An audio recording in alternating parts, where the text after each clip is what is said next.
Good evening and welcome to the special meeting in the Ames City Council for Tuesday, June 15th. This is referred to as a workshop. And we have You got to eat the mic. Eat. I think it's on. There you go. Is it on? I'm sorry. I'm so used to Zoom. Okay, how's that? That better? All right. If you can't hear me, wave your hands, all right? Or anybody else, please, because we'll make sure you can hear. So, council working from an amended agenda this evening. There was one additional item that was added that we want to take care of before we get into the workshop on the proposed exterior property maintenance code. That's resolution setting date, a public hearing regarding granting an easement to Interstate Power and Light for gas pipeline from right-of-way at the intersection of East 13th and Maxwell South for 40 feet along the east side of Maxwell Street. Is there a motion on resolution? Move approval. Second. Thank you. Roll call, please. Aye. Aye. Aye. Aye. Aye. Aye. Thank you. All right, so the format tonight is we're first going to start with a short presentation by our building official and our fire chief. And this was posted on the city's website. Some of you may have already looked at it, and if you have, apologize for repetition, but some of you may not. We want to make sure everyone's on the same page. Then we're going to go ahead and we'll open up for public input, and I'll talk about that more when we get to that part of the evening. And if you are interested in addressing council, it's very helpful for us if you could fill out an orange card. There should be orange cards out there on the table. And the benefit is that make sure we get the spelling correct on your name and also your address. And you can give them to Renee. She's up here in the front, and she'll make sure that they get up here to me. So anyway, so with that, I'll turn it over to Sarah and Chief Higgins for our PowerPoint presentation. Good evening, Mayor and Council. So as you remember, you requested some provisions to address issues that we've been having with private property maintenance. And we've come back to you at a council meeting and you requested the workshop so we could get further citizen input. So we prepared a PowerPoint that goes over the goals, our enforcement, and then has some descriptions of some of the issues we've been discussing. And then we'll open it up to questions. I do have some of the other department employees that helped us put the ordinance together, Justin Clausen and Paul Tauke, the city foresters in the back. If you have questions about snow or vegetation, they are the experts and can help us answer those. So quickly, goals of the ordinance is to provide public safety, healthy living conditions, general community welfare, consolidate some of our code sections that are scattered throughout the municipal code, create clear regulations to help citizens understand the requirements, so it helps us educate them, and then to also help us eliminate violations in a timely manner. And just to reiterate, all of the proposed items would be enforced on a complaint-only basis. So this is the way we currently do enforcement. Our first step is to investigate and determine if there's even a violation. If there is a violation, we send the property owner a notice. It could be any form. It could be a phone call, a door hanger, a notice by mail, an email. We notify them of the violation and then set a date for correction. And I think it's important to note that in the last 4 years, we had 704 complaints come into the community codes liaison. Of those, 524 were violations. So if somebody does complain and we go out and there's not a violation, we don't open a case. So there's nothing to do at that point. If it is a violation, we start our enforcement process. We send about three notices. The last one is a certified notice, so we can make sure that they've received it.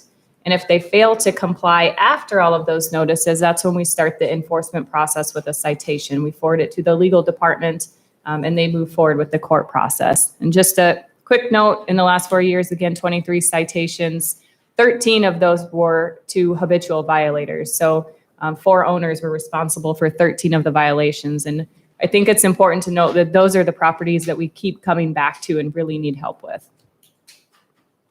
So the first one, this is kind of in order of the staff report that you have.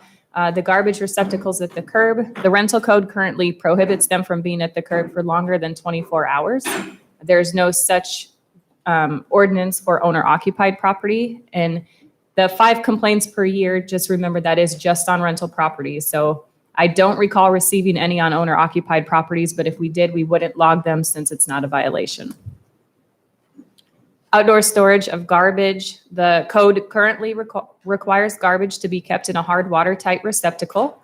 And on average, 14 complaints for garbage over the last 4 years. And one of the issues with garbage is that garbage is very specific, that it's mostly food waste. So if it's items stored outdoors, that's not garbage. Junk is not garbage. Garbage is actual waste. Outdoor storage of junk, responsible for about 23 complaints a year over the last 4 years. We're not talking about leaving a bag outside overnight. These are properties where items have accumulated for a while. And again, once we aren't able to get compliance with the owner after several attempts, then we would issue a citation. And currently the practice is to request through the court permission to enter the property and remove those items. So the current ordinance says, the zoning ordinance says outdoor storage is anything stored outdoors for 72 hours. The proposal would be to limit it to 48 hours. And that would help with enforcement practices. Outdoor storage of yard waste. These were kind of combined in the survey, so I think it confused a lot of folks. Yard waste right now is allowed to be stored on a property for up to 7 days. In the survey, it made it sound like it was 48 days, and that's incorrect. So 7 days, unless you're composting, and you have to be actively composting. Just having a pile sitting in your yard isn't composting. There's requirements for turning it and making an actual compost pile. So 13 complaints each year over the last 4 years. Stagnant water. The definition that we've found for stagnant water was standing water that is trapped and does not circulate. So we're not talking about bird baths or kiddie pools that kids are actively playing in. The pool shown above hasn't been used in some time. It has a film on the top, and same with the one on the bottom. There were lots of critters living in the one on the bottom. Debris on the sidewalk, we're adding this. Currently, we have an ordinance that prohibits your ice and snow from accumulating on the sidewalk. We would like to add gravel and sand, mud. So some areas do have runoff, and this creates slick conditions for pedestrians and bicyclists. Right now, with the proposal, as it's stated in the survey, there's no time frame specified. So one thing council could do is, set it can't sit there for more than 48 hours or something. I think people were concerned about it being there for, it just rained. How am I going to get this off my sidewalk? And again, we'll give them time to do that. Right-of-way vegetation. So the proposal limits vegetation to 12 inches. It doesn't limit the species. There's been a lot of feedback on this one about, essentially limiting to 12 inches is limiting the species. The concerns are visibility, the ability for somebody to park on the sidewalk where there's a parking area and open their door and get out. And then the bottom left picture is actually on 13th Street going down the hill. Furman Aquatic Center is just past that. And that vegetation is hanging out far enough to hit a car. So we're looking at something to keep that back off of the street and the sidewalks. And so some alternatives, you could increase the height in the right-of-way. Right now, the visibility triangle states 3 feet. So you could increase it to 3 feet if you wanted. You could require some sort of buffer on either side of the street and sidewalk, or exempt native vegetation in the right-of-way. So again, right-of-way encroachments. We do enforce these now. And we use a code section that says you have to maintain the right-of-way, basically, and we just use it that you got to keep it clear so people can pass. We would like clarification so that the height of tree limbs is clarified. I think it helps with education and to help have our people, our customers know where the goal is, where they need to get to, so they don't think we're coming out to guess it if they're in compliance or not. 40 complaints per year over the last 4 years. So this is when we go out to a lot. It's low-hanging trees, and then a lot of times the bottom right picture is a good example of vegetation just hanging into the sidewalk from private property. Dense vegetation is prohibited in the proposed ordinance. This was pretty consistent with the other jurisdictions we reviewed.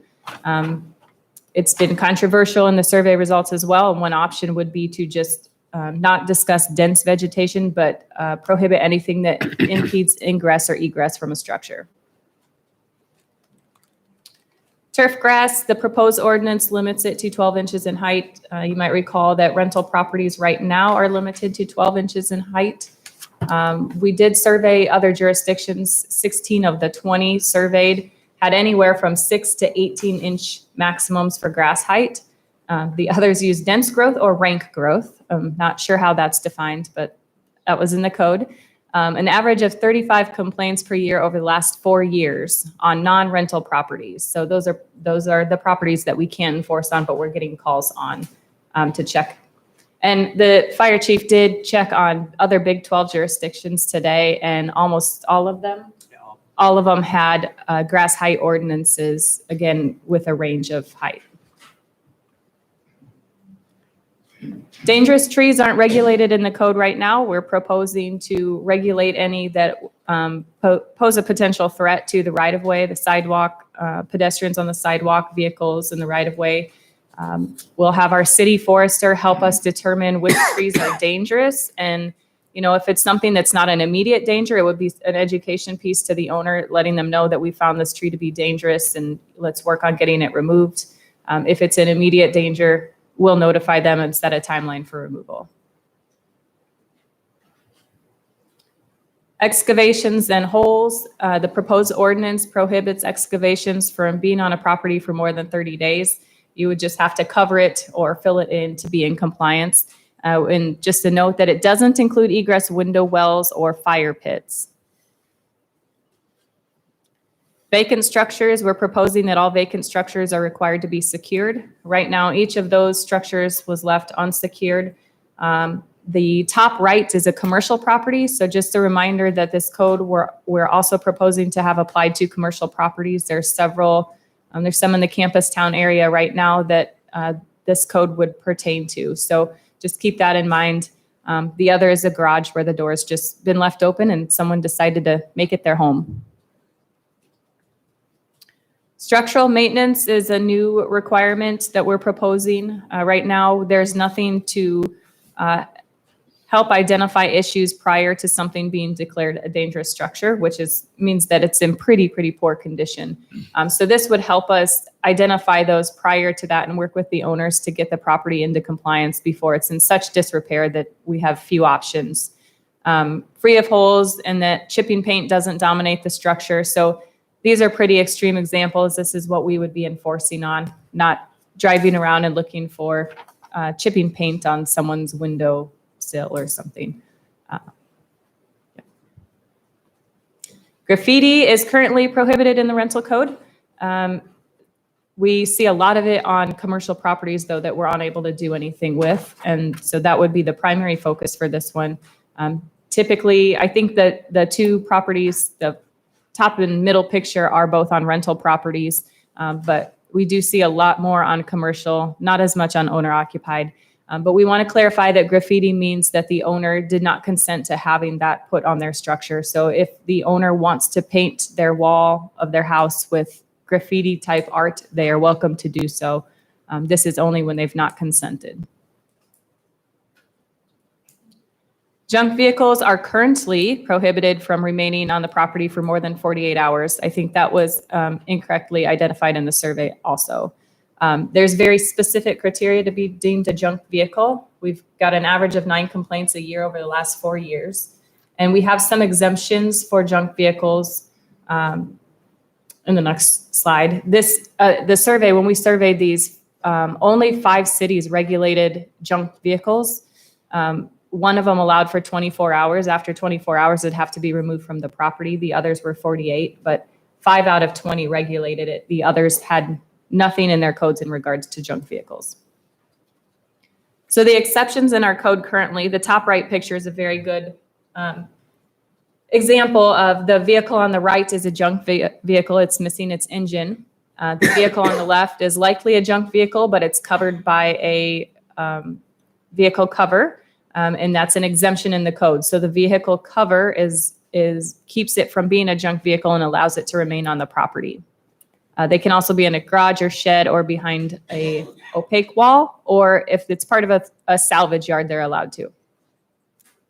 Sarah, so each one of those would exempt you. You don't, it's not like you have to have all 4 of them.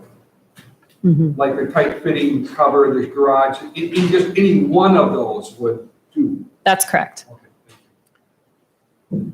Appreciate the question. If we could hold the questions, you can pose those during public input then. Thank you. So also in our code right now is storage of non-junked vehicles. The code prohibits vehicles that aren't deemed junk from being on the property for more than 15 days without moving. There is an exception for owners that are out of town for more than 15 days, but not exceeding 180 days. And the exceptions on the previous slide for junked vehicles also exempt storage of these vehicles. The 20 cities that we surveyed, these are Iowa cities, by the way, the 20 Iowa cities that we looked at, only one other regulated operable vehicles in this way. We as staff have a very hard time enforcing the 15-day time frame because we really have to have a photo of the vehicle in the same place for 15 days. And even with that, we can't prove to the court that it didn't move at 2 a.m. for 10 minutes. So it's nearly impossible to enforce. Recreational vehicle parking was not in the survey, but it was one that came up at the last council meeting. I think there was some discussion on it, so we wanted to throw a slide in.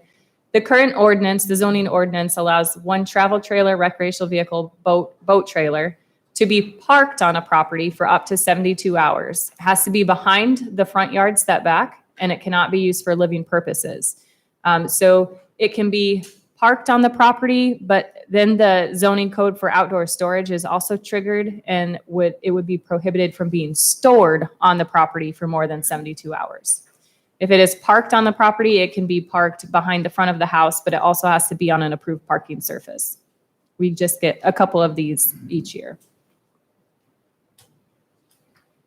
With that, I'll open it up to questions, and remember we have Justin and Paul here to answer questions if you have them about vegetation, trees, snow clearing. Council, questions? I do have one question. Some of the proposals, I'm not sure you used the word, but some of the proposals refer to vermin. Can you tell us what vermin is? So currently the junk vehicle ordinance prohibits vehicles.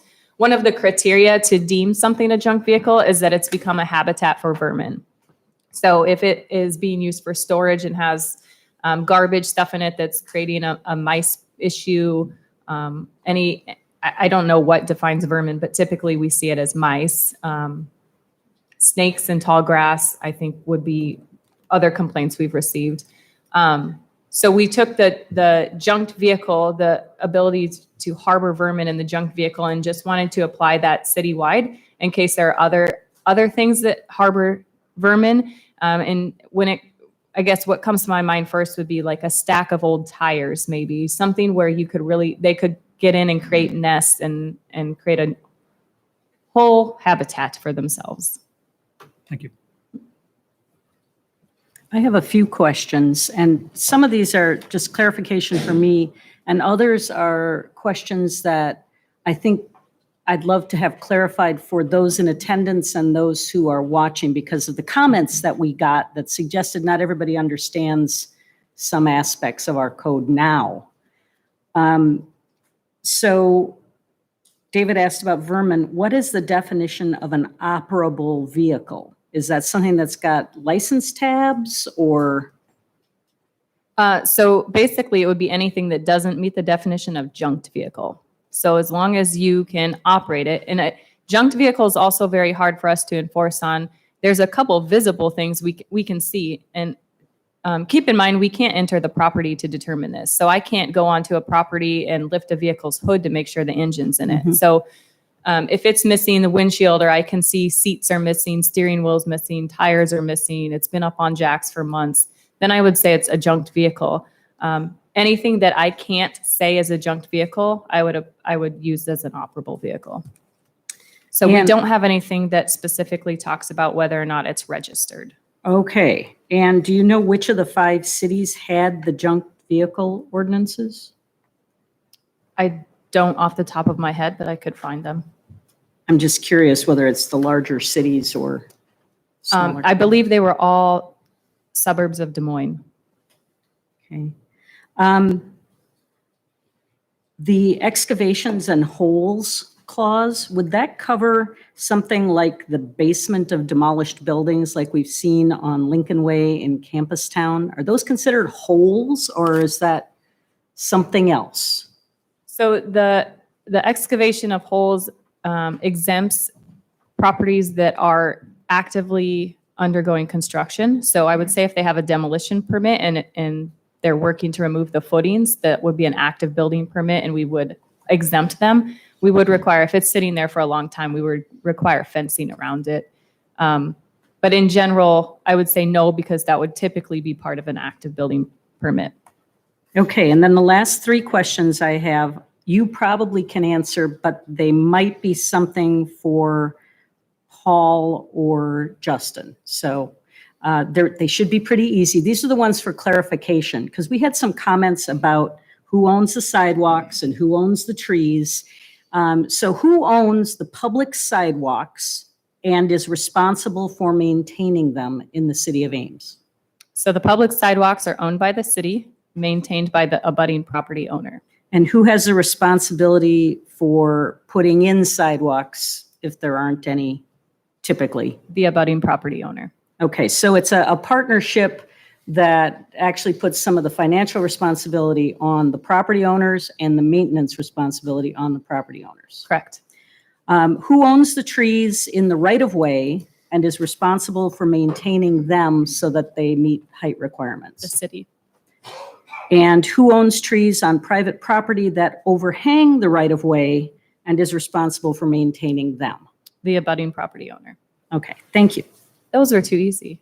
Well, I didn't Paul, think you'd Paul need really Paul. wanted to talk. Yeah, I didn't think you'd need him for that, but I just wanted to make sure because we did have a lot of comments, I thought, where people felt that, it was the city's responsibility to clear the sidewalks. It's not. In the current code, it's not. And so I just want that to be clear in case anybody out there was going to make comments about that or about the trees. That's all I've got. Gloria has inspired me for some follow-up questions. Could you please explain to us again what the right-of-way is? The right-of-way is the area between, the area outside of the owner's property line. So typically it's about a foot inside of the sidewalk and then extends across the street to the same foot across the sidewalk to the neighboring property across the street. Thanks. And so what does it mean to encroach the right-of-way? So this has been a hot topic on the surveys too. We're not going to ask people to edge their lawns. I myself have vegetation growing up in the cracks of my sidewalks. That's not what we're looking at. We're looking at the pictures that we showed you where vegetation is clearly hanging into it. I couldn't walk past it. I couldn't push a stroller or bicycle past it. It's impeding pedestrian traffic. Thanks. Other questions? Sarah, I've got a couple of questions more on the enforcement side. I'm concerned about the impact of this code on a number of commercial properties, some of our older commercial properties, east of Duff and north and south of Lincoln Way that have been in this state for a very long time. And to bring those properties up to compliance will create a pretty significant financial burden on those. Have we given any thought to the time frame of when we would, it seems like the impact on some of these commercial properties will be pretty significant. And have you considered the possibility of having a staggered time, so maybe with the residential properties being a different start time than the commercial, to give commercial property owners who would be pretty significantly impacted a little more time to make progress on getting their properties up to speed? Sure. So I think that brings up a couple points. One, the current ordinance allows commercial properties to have vehicles stored on them for up to 1 year. So it just says it's 15 days for residential, it's 1 year for commercial. So those properties that have vehicles stored currently would not be in violation until at least a year after. Additionally, we could exempt areas of town where outdoor storage is already allowed. So most commercial zones allow outdoor storage. It just has to comply with setback requirements.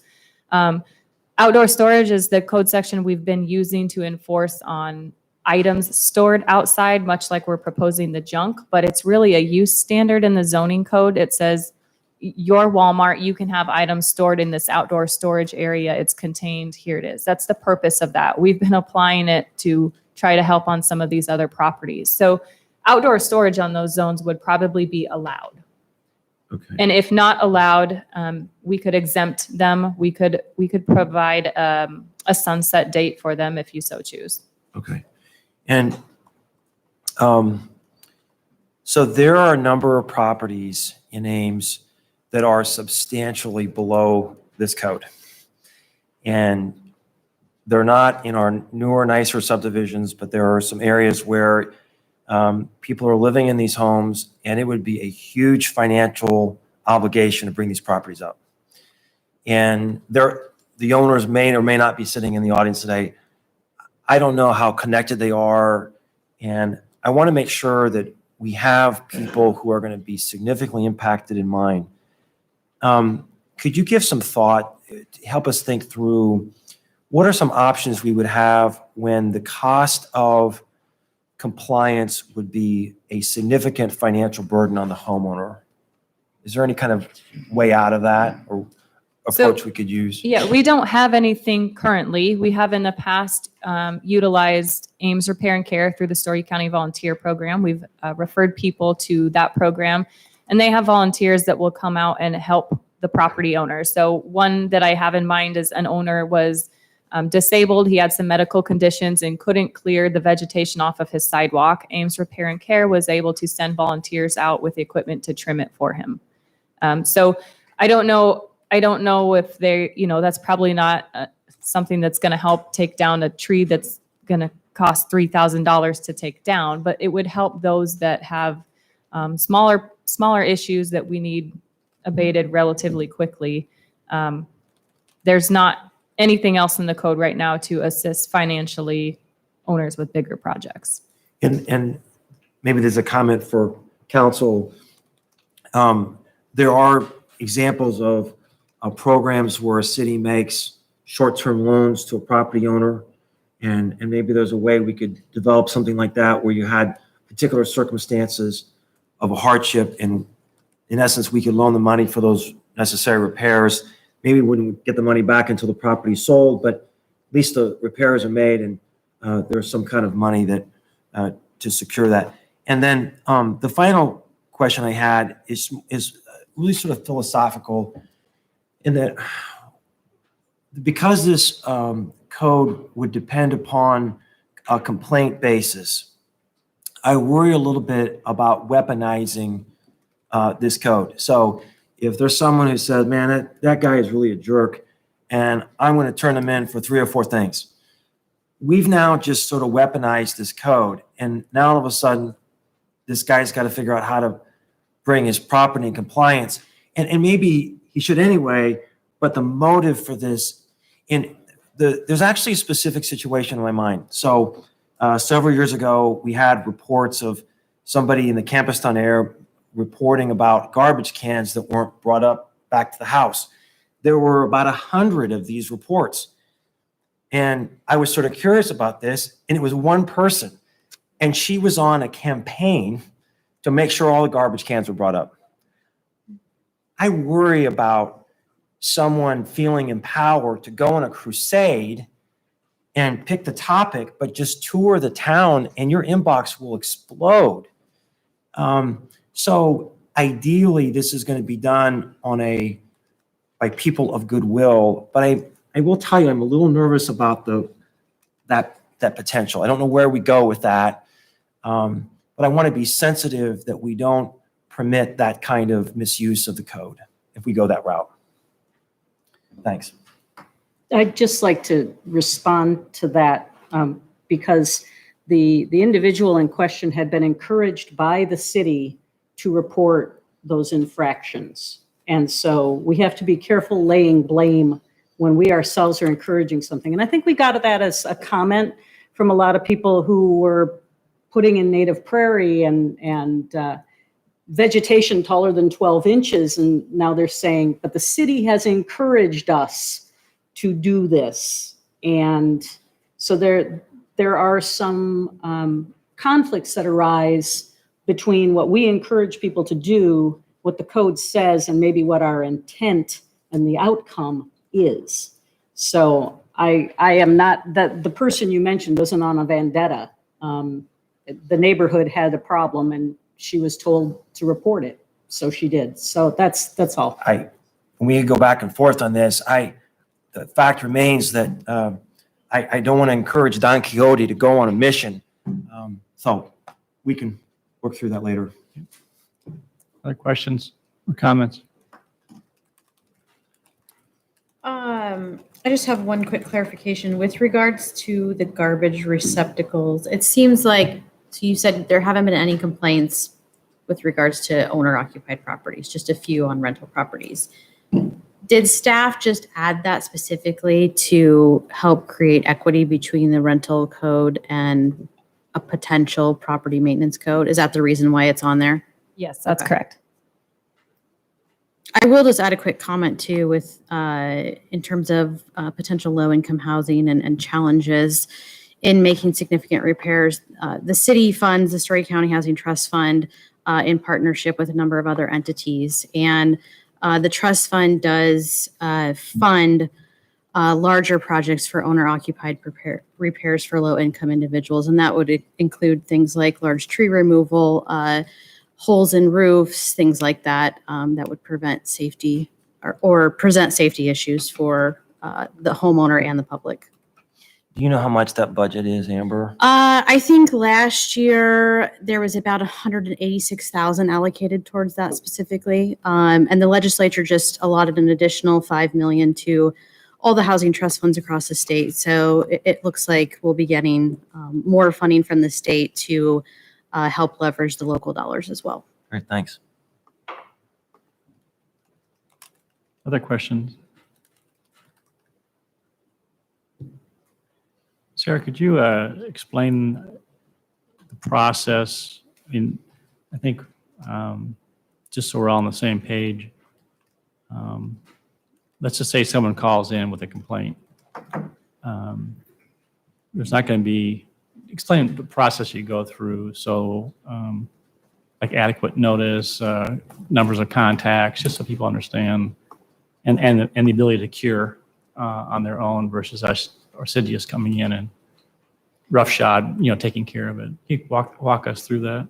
Sure. So there's some violations, like I would say garbage receptacles on a rental property.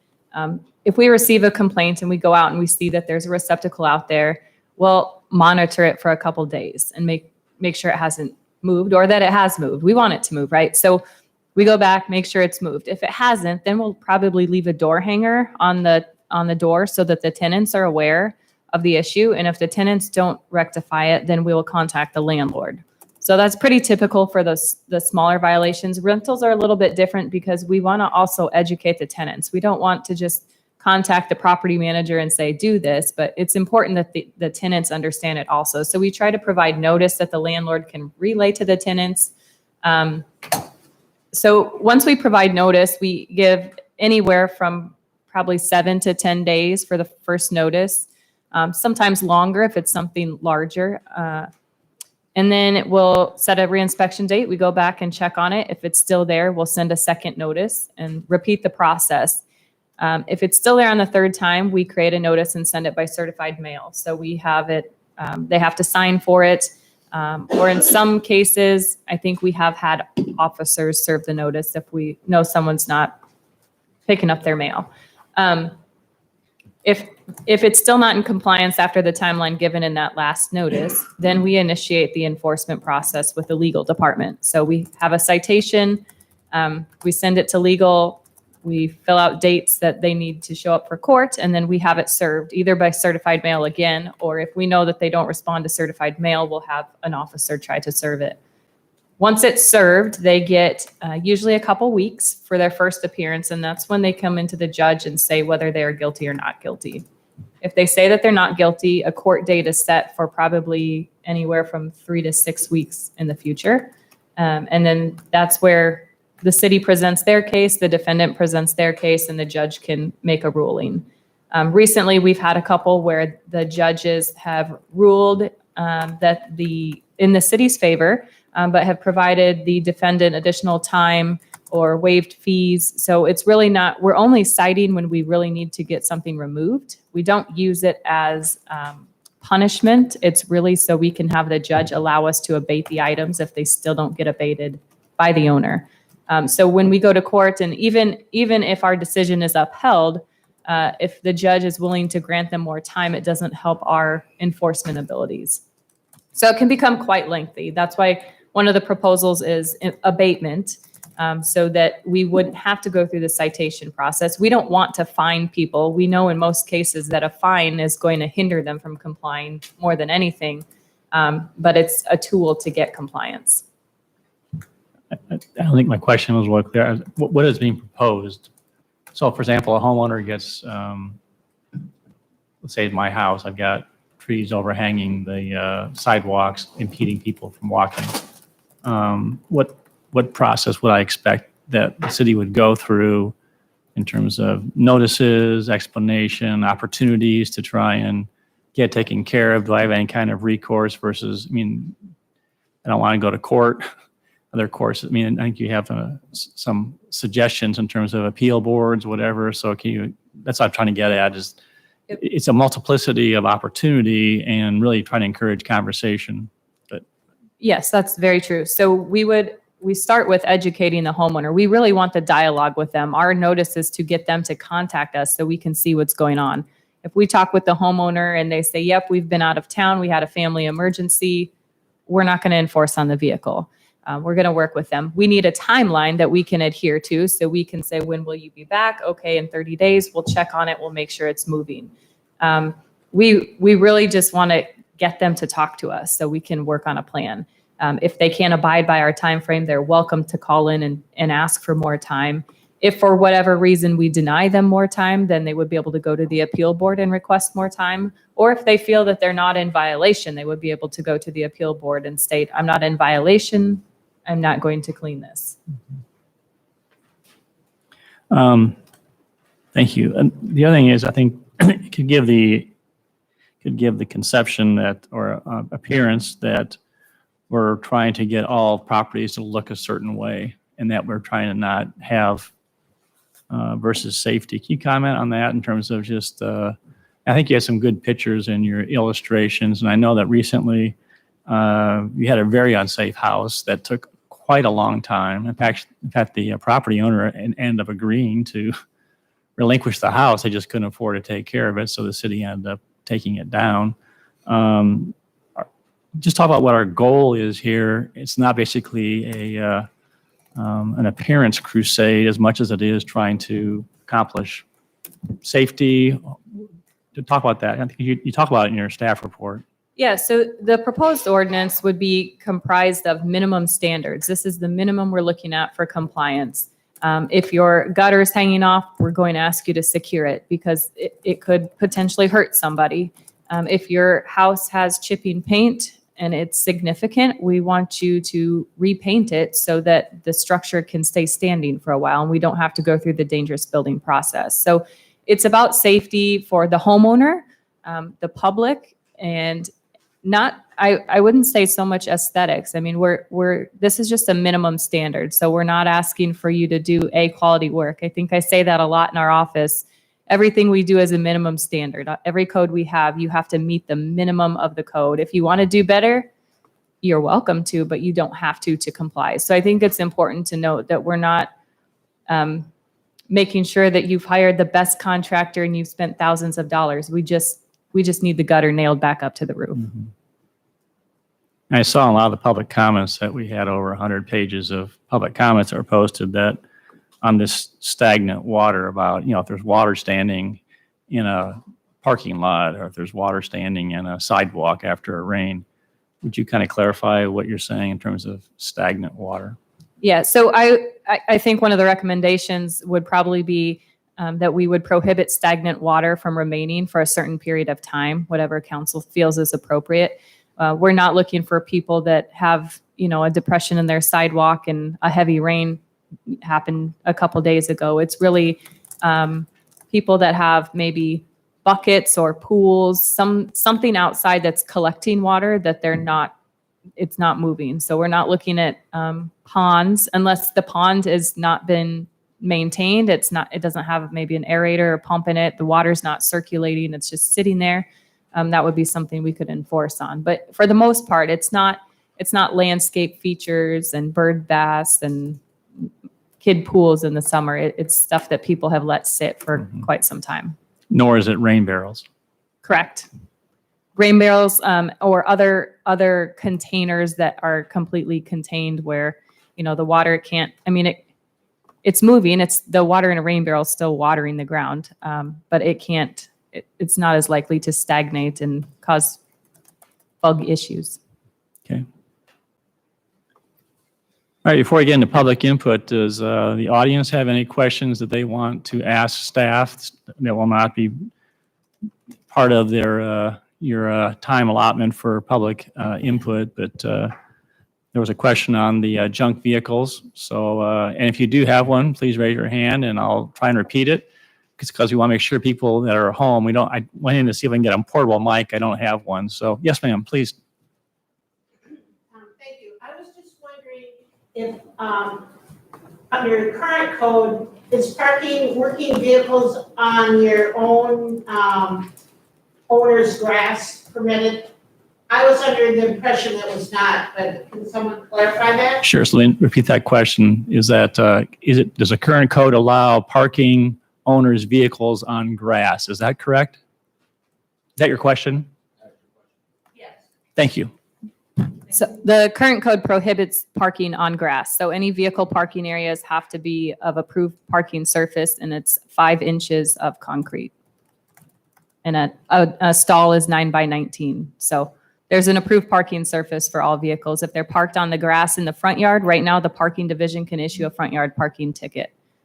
If it's in the backyard, they turn it over to us for enforcement. And that's the current code. Correct. Thank you. And to clarify, though, there might be some grandfather situations prior to concrete. Isn't that true? Yes, correct. If you have an existing gravel driveway, that's an approved parking surface. You just can't add new gravel. You can replenish what's there, but you can't create a new gravel drive. Thanks. Any other questions? Yes, sir. Would the vegetation tallness part apply to the ornamental plantings along Main Street downtown? So the question is, will the vegetation height apply to the vegetation in the downtown area? Is that correct? So as proposed, there's no exemptions for that, but that's certainly something that could be put in where we would exempt maybe stormwater retention areas, ornamental plantings. The intent of this ordinance isn't to keep someone from having hostas or lilies around their mailbox. It's really those issues that are visibility issues and pedestrian traffic issues. And Sarah, I think that's one of the other comments. We got a lot of feedback. I think we've also got some people here tonight that probably want to talk about it, and they've already given us, a memo. Can you explain why?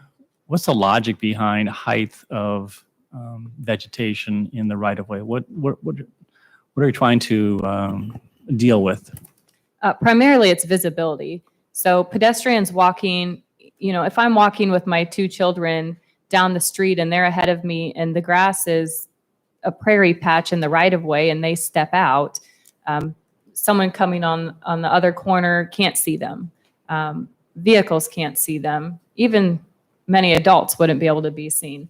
So it's a visibility issue for pedestrians as well as vehicular traffic. When you're stopped at a stop bar or you're trying to navigate intersections, right now we have a visibility triangle requirement that anything within that triangle has to be less than 3 feet tall. But the visibility triangle is a very small area and actually barely touches private properties. So it's a lot of the right-of-way area.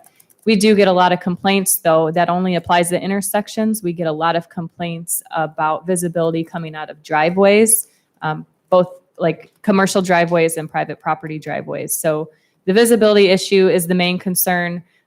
Additionally, areas that allow parking on the street, it's not easy to park a vehicle against vegetation like that, or to have a passenger in your vehicle open a door and get out. I've also heard complaints. One example was a lady was walking on Ross Road where it curves. The vegetation comes out almost to the street. There's no sidewalk. She hears a vehicle coming and she has no way to get off the street out of the way of that vehicle. She can't see it because there's a curb.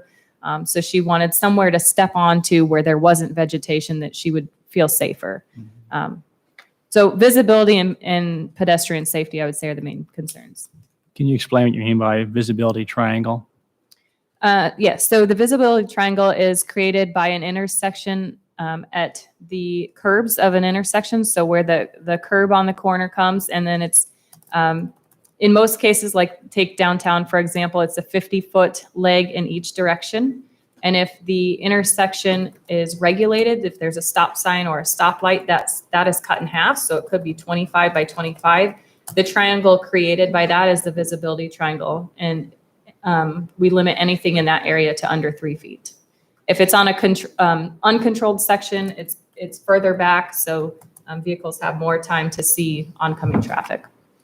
So the height in that visibility triangle can be up to 3 feet, though, you're saying, Correct. at current code? Mhm. Thank you. So on the other hand raised in the back. Yes, sir. My apologies. You said this is not about appearance. Why are you using the phrase aesthetically displeasing? So the question is if it's not about appearance, why are we using the terminology aesthetically pleasing? Is that correct? Correct. Thank you. So one of the things that we've also heard from citizens that call in is you have to do something about this house. It's bringing my property value down. And I think many of these proposed sections together would create an aesthetically pleasing environment more so than if we have nothing, and would allow property owners to, we would be able to say they comply with the minimum intent of our code. And it's not aesthetics like we want something. I think you alluded to, Mayor, not trying to get something to look a certain way. It's just the overall view of the property. I do think that that's a very valid question, I believe, and I think that speaks to what I think Councilman Garten was talking about, and that is if he has some kind of vendetta, I want my block to look a certain way, or I want it to be all fresh paint. That would seem to be a potentially an invitation, but anyway, so.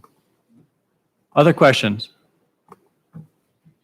Yes, ma'am. Could you talk a little bit about height requirements, not in right of way, but on the owner property? Okay, so the question is you talk about the height requirements of vegetation. Is that what you're referring to? Right. On owner's property, not in the right of way. The only height requirement in the proposed sections is for turf grass, and that's to not exceed 12 inches. So there's no height requirement for any other vegetation, bushes, trees, native plantings, stormwater areas, just turf grasses. And define turf grasses? That's a Joshua Thompson question. He has a very good answer. You want to phone a friend? Yeah. No, so basically, grasses you see in typical yards, they're not intended to get taller than 12 inches. There's other grasses, native areas that, yes, will grow over that, but they're intended to be that way. So for me, I would say we do have a definition. I don't remember if I put it on the slide. I think it might have been on the slide. Yeah.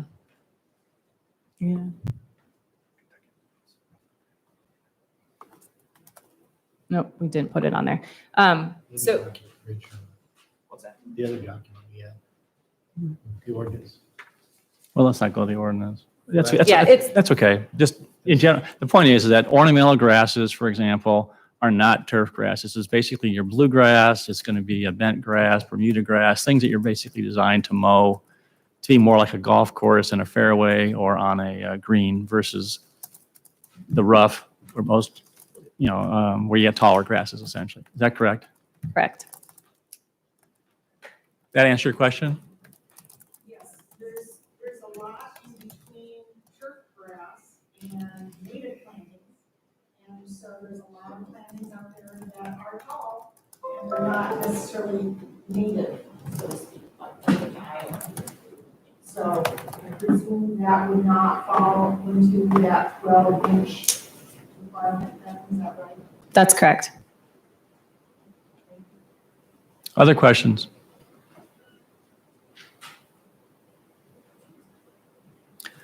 I did note in the staff report, and I think it's important to clarify it, and that is, you mentioned something about a code liaison and driving around, and we made it very clear that this is not something that we're going to go out and start citing people.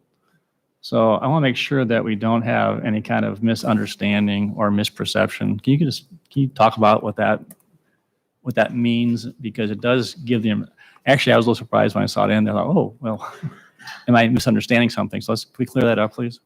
Yeah, so our community codes liaison is charged with enforcing the ordinances that you see here that we currently have and others that aren't shown. And he does a lot of education with the property owners, let them know what the violations are, and spends a lot of time. I think we figured out each complaint that we receive is at minimum an hour of time for him to go out, investigate, find contact information, notify the owner, go out again, make sure that there's no violation. So he spends a lot of time driving around, but he's not looking for violations. He's responding to complaints that he's already received. Other questions? Are you going to be anonymous, these calls, people that call in, will their identities be protected so that their neighbor can't, be upset? So the question, I think, make sure I get this right, will the calls be anonymous so that you don't have, pardon me? Retribution, thank you. Yes, so we do allow anonymous complaints. If you want to call in and say my neighbor or the guy down the street has tall grass, if you give us a block or an address for it, we'll go out and take a look. And then if you want to remain anonymous, you can, but you can't expect follow-up from us then. So that's what we tell people when they want to remain anonymous, that's fine. If you want an update on this, please call back in 7 to 10 days and we'll let you know the status of it. And I think that's important because sometimes we don't need to divulge the owner's story, when we're working with them and they're asking for more time, but it is helpful to let the complainant know that we're working on it, we're working with the owner, instead of them thinking that we've dismissed the complaint and aren't doing anything. So we really do like to follow up and we encourage you to leave a name and phone number so we can do so. But if you prefer to be anonymous, that's possible as well. Thank you. Yes? I noticed you had a table in the package that showed how many complaints per category per year. If I applied a freedom of information request, could I find out how many times my property has been reported? So the question is that if the table that you had in the packet, if she gave a freedom of information request, could she find out if her property if it was reported or how many times it was reported? Okay. Yes, if you submitted a Freedom of Information Act request, we would supply everything we have for your property in regard to code violations. So if somebody did submit the complaint anonymously, obviously we wouldn't be able to give you that information because we don't have it, but we would be able to tell you how many times and what the complaint was and when it was. Also, you can go onto our citizen portal and look up code cases so you could search your property and see what's been reported on your property as well. I think she can't hear you. We have a citizen permitting portal that also has records of our code cases. So you can go online and search your own property and you can see all of your building permits and any code cases that have been called in on your property. And I'm sure that if you still have questions after the meeting, you can certainly ask Sarah to help you out, or you can contact Sarah Van Metren, our building official, and she'll help you out also. Any other questions?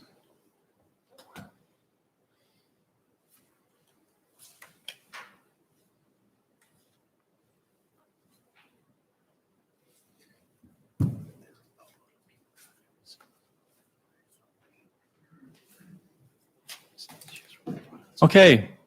Is there anybody else that wants to address council? If you want to bring, Renee, you want to stand up and just, if you want to hand your cards to Renee, and this is not to preclude you, if all of a sudden you weren't planning on speaking and then you get towards the end and you do want to speak, if you just fill a card out and bring it up to the front, but just trying to get a gauge on how many people, and we'll just call people up, so.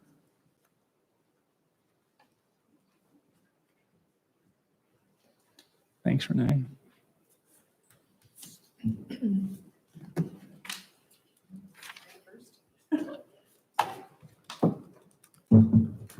Guess I'll break the ice. Okay, I'll call people up. Oh, I'm Sorry. So just to restate, this ordinance is complaint driven. We're not out to try and get people and start going around and investigating situations. Tonight, we want to hear from the residents, and so we have a great number of cards, and we're thankful for that. But this is not going to be a dialogue with council, so we're not going to have a conversation. We want you to go ahead and share your thoughts, give us your input. I'm sure everyone will be taking notes. And this is the first step in the process.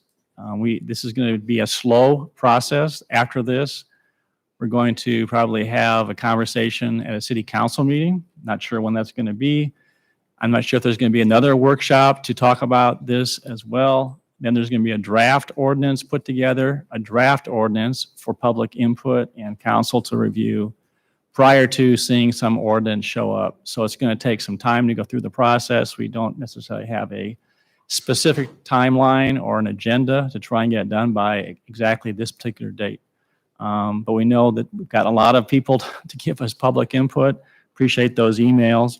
And I will just share that if you did email council, you're certainly welcome to restate your issues. I would just ask that you not read an email that you have sent to us, because council has read and reviewed them. And I think that, I know I've gone through the 100+ pages of feedback, and I appreciate that as well. So we're going to allow up to 4 minutes per individual, and we have probably close to over 20 cards.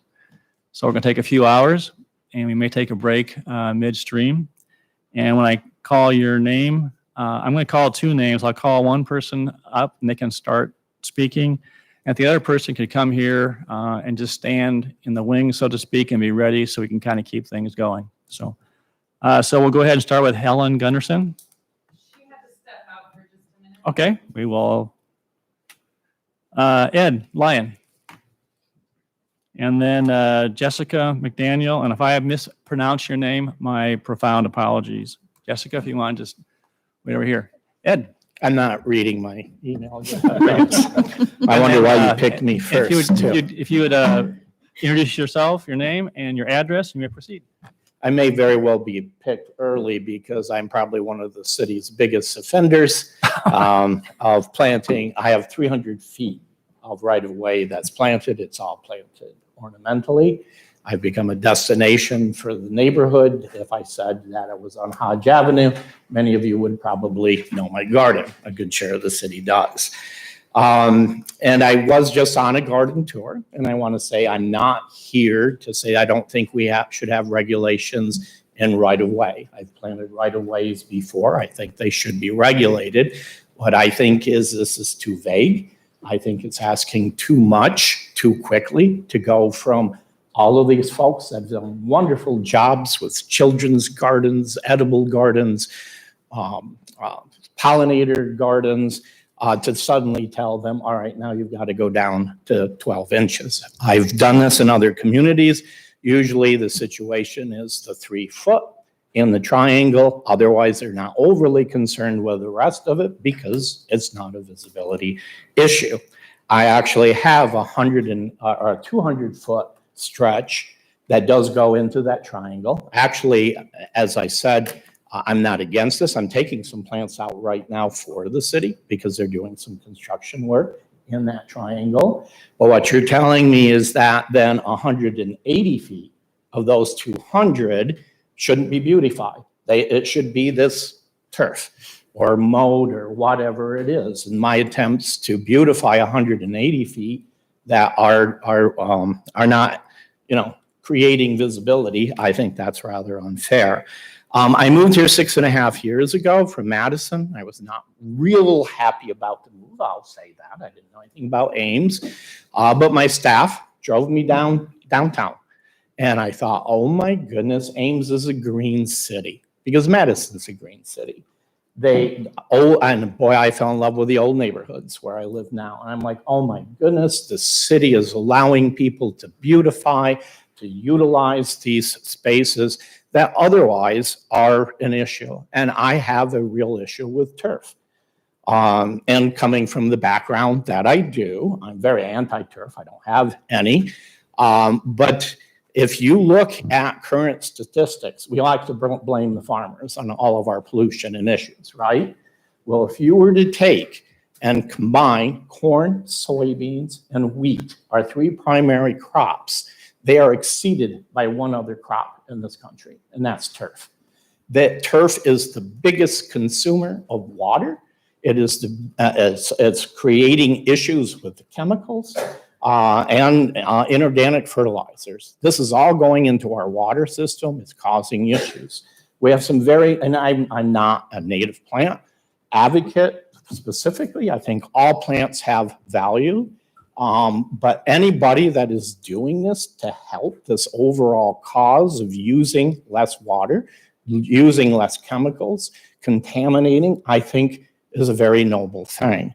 One of the other things I'm not sure you're thinking about is the other end of this, and that is that turf or whatever is being passed off as turf in a right-of-way where the weeds combined will grow to maturity at about 12 inches. That's about how high it gets, and it looks awful. So you're now giving leeway to everybody who currently has turf that they're mowing to say, hey, you don't have to mow this anymore. You can let it grow out to 12 inches. I think that's going to be far less attractive than people who are beautifying. So yes, indeed, I think where visibility is an issue, and I'd love to see the studies and see how many accidents have occurred here in Ames due to visibility. I'm sure that's got to be part of the report. But again, I think where there are opportunities where it's not creating visibility issues, I think this is too hard. I think we should encourage people to plant and find ways to beautify and help with the sustainability of our environment. Thanks for letting me speak. Thank you, Ed. Jessica, and has Helen returned? Yeah. Take my mask off. Just a second, please. Yeah. She was out, but if you want to just sit up here in front, Helen, and you'll be after Jessica.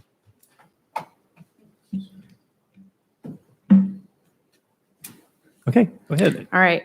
Hello, my name is Jessica, and I have been a homeowner here in the Ames area, unfortunately, for the last 9 years. I came the same way, not wanting to.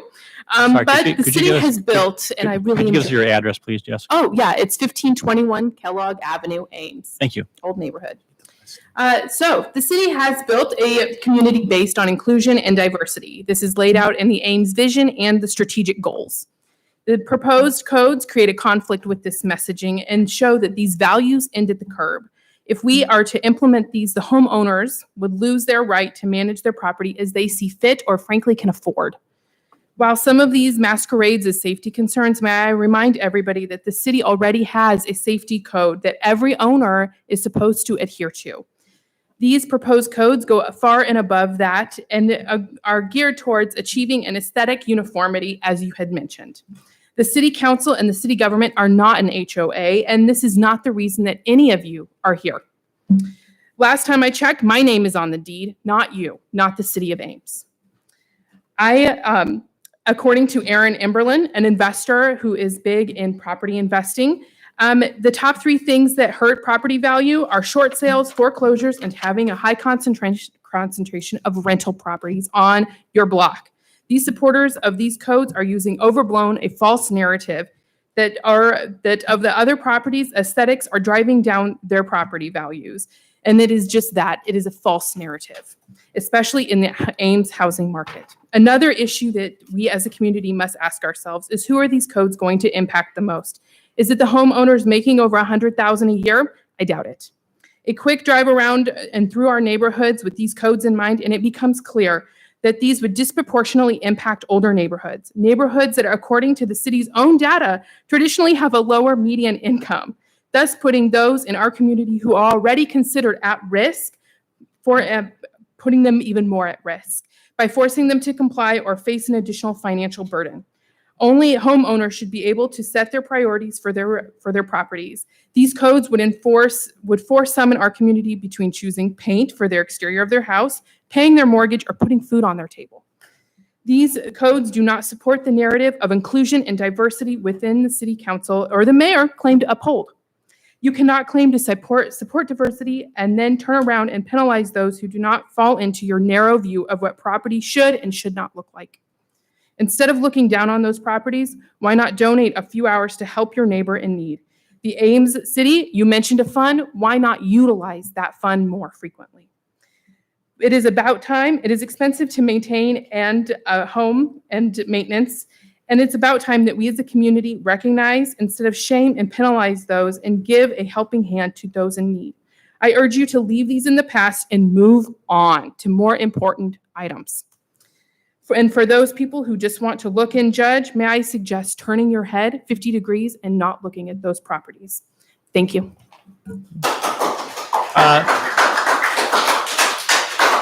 I would respectfully ask that there not be clapping. We understand that people may support a position, but let's just keep the decorum that way. Helen, please. And I will just share with the audience that Helen did ask if she could show a 2-minute video Yes. in advance, so I think it should be queued up. And Ann Okay. Kinsel, if you want to be up next.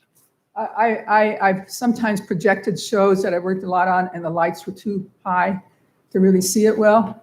So if we could make optimal viewing conditions and see the video, and then I will speak for a minute.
First, may I say staff and Mayor Hala and all of you council members, I appreciate your serving the community.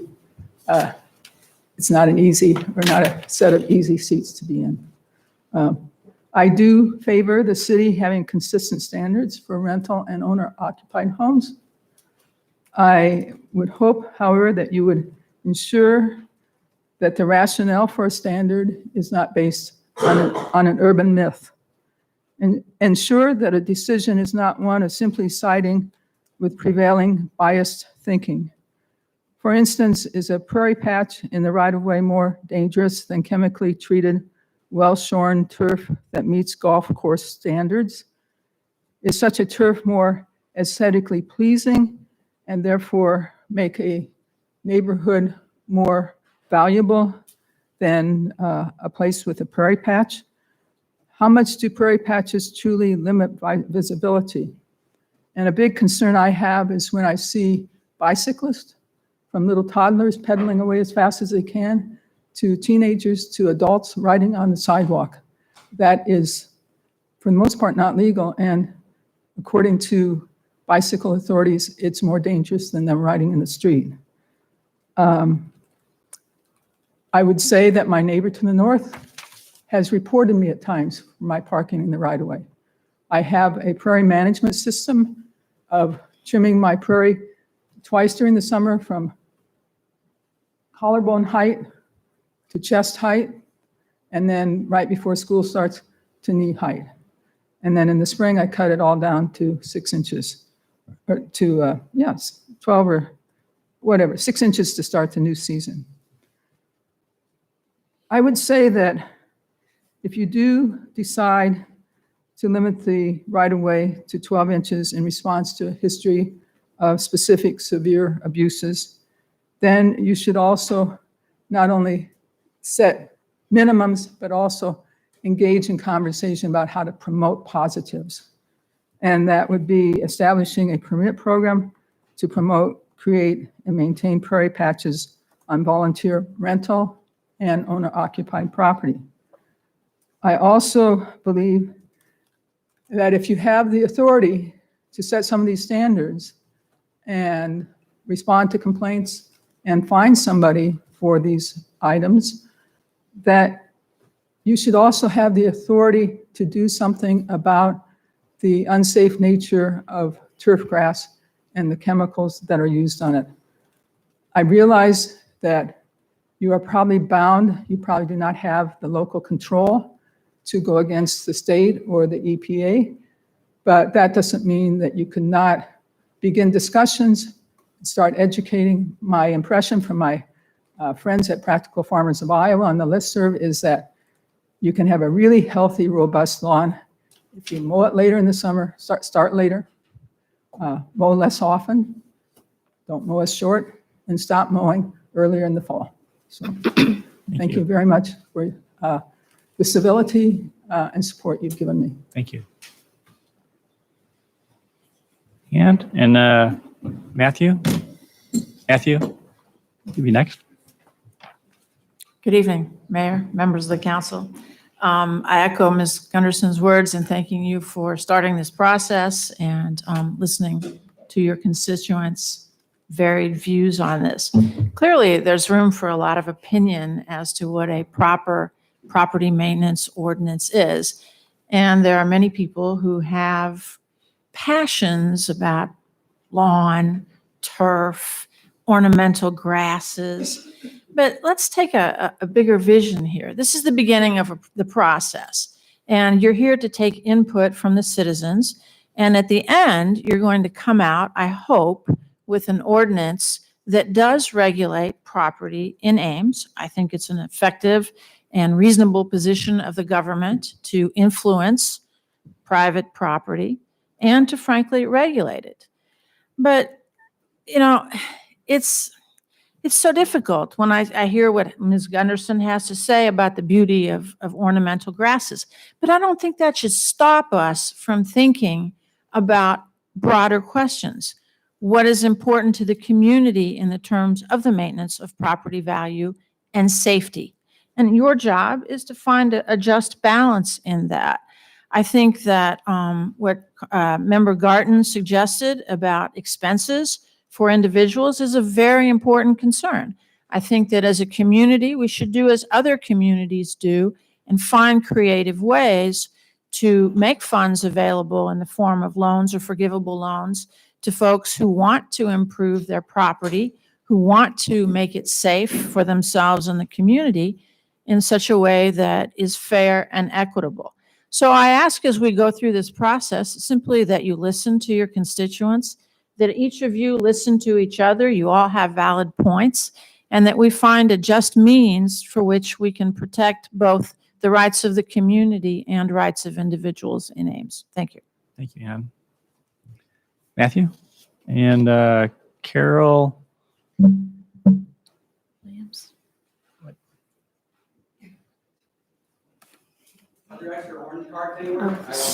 Sure. Stuve, I think. Carol, I'm sorry, you're at 218. Okay. When you, after you follow Matthew, maybe you can help me. I'm sorry. Matthew. Hi, thanks everybody. Thanks, Mayor and Council. I'm Matthew Pantani. I live at 307 8th Street here in Ames. So I think that my wife brought this new ordinances and code updates to me, and initially I thought, big deal, right? It's another just routine thing that government does, right? Why does anybody care? But she encouraged me to actually take a look at it, and I was pretty shocked, frankly, like that the city wanted to do this, and maybe more so looking at the justification. One was already brought up, the aesthetic nature of it, which is subjective. Looking at this, and I'll get into that briefly in a moment. And the other one was the motivation of not having a disparity between rental properties and homeowners. And one of the council members brought up the term equity, which I believe is oftentimes misused. So with regards to equity between the homeowners, individual homeowners, and those who are landlords, and I think the correct term would be equality or equalness to be used, to have the same laws applied to each of those groups of people. But equity would imply that they have the same means, right? So, a big property developer or someone who owns a 300-unit apartment complex has much different means than an individual homeowner. So I think it's really important to not confuse those terms when we are doing that. We should strive to be equitable, not equal. So there are three things that I thought, summarizing my sort of views, there are three main areas that I think that are maybe lacking in this code or maybe wrong. The first one is enforceability. This has come up a lot. I think it's improper to have a code that is said that we won't actually enforce it that way, right? Because history has shown us that when laws are set up this way, this disproportionately affects those who are Black, brown, and poor. So I think that if we want to have an equitable environment, an equitable Ames, we should aim to have laws that are clear in their intention and clear in their enforceability and how they'll be enforced. The second one is purpose. So like I mentioned, it appears in the justification, aesthetics came up in there, and the idea, implication that maybe landlords are unhappy about having to do things that individual homeowners don't have to do. But the people who live in homes live in Ames, and oftentimes the people who are renting out properties don't even live here, right? So I think that should be thrown out, honestly, those considerations. We could listen to them but it should not be a primary motivator in our decision making. There are other things too. The number of complaints, they're not that many. If you look at looking at this big packet you put out, on page 11, there's a table that shows all of the different ones. For each of these individual ordinances, they range between 0 to 2 per month on average in terms of complaints. So that's not exactly, a heavy volume of complaints. Most of those are noxious weed ordinance. A few years back, I used to live in a different part of town, and I was cited 3 times for that in 1 year. So I'm aware of that ordinance in itself, and I'm not against what already is in place. So other things too. Some are philosophical. If I want to have a 5-foot hole in my backyard, why, a vermin-free hole? Why should anyone stop me? If that is what I find to be the best choice for my own property. I don't actually want such a hole, but I don't feel like the city should be preventing me from doing that if I wish and if it's safe and it doesn't harm anybody. And there's the other thing is there's already a mechanism. If groups of people want to have an aesthetic, have certain standards for their property that meet certain metrics, there's a mechanism for them to do that. It's making an HOA, right? Residents are free to gather together and make a HOA among themselves. Right now, whenever I make property decisions, I consult all my neighbors. We talk about that. So if I wanted to make that 5-foot hole, I would talk to my neighbors about how they felt about it. We've already had this discussion about potentially bringing chickens or even ducks or goats into our property in the middle of town. We haven't done any of those, but we talk to our neighbors. And I think that maybe the ordinances in themselves show a lack of trust in the residents, which is important to think about. You're at 5.5 minutes. Yep, and I think that that's all I want to say. I was right about then there. So I would say that the major thing I think that we should think about is equity and enforceability. I think that these unclear laws could disproportionately affect certain people, and we should really be thoughtful about that. Thank you. Thank you. Peter Pollock will be next after Carol. I'm sorry, I'm not successful reading your last name and your Stuve's the last name. Pardon me? Stuve.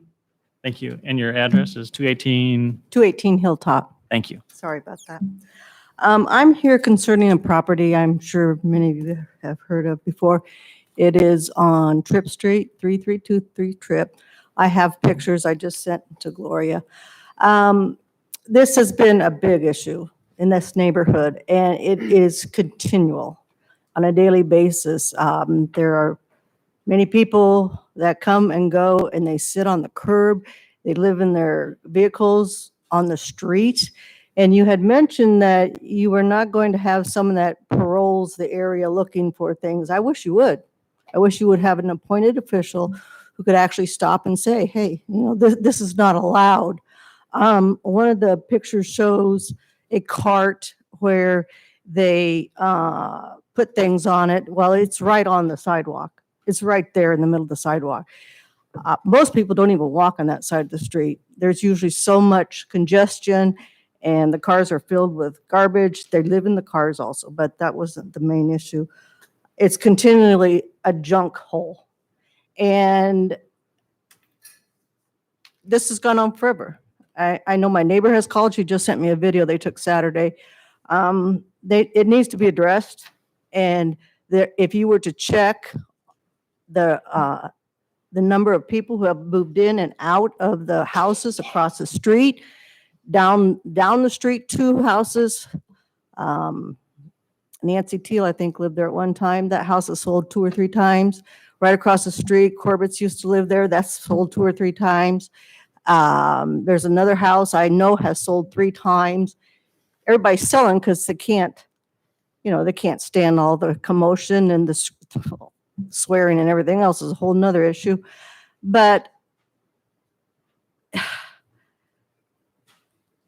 I guess my main point is I wish you would have someone who is in charge and addresses the situation. And when they do see it, they stop and they say something.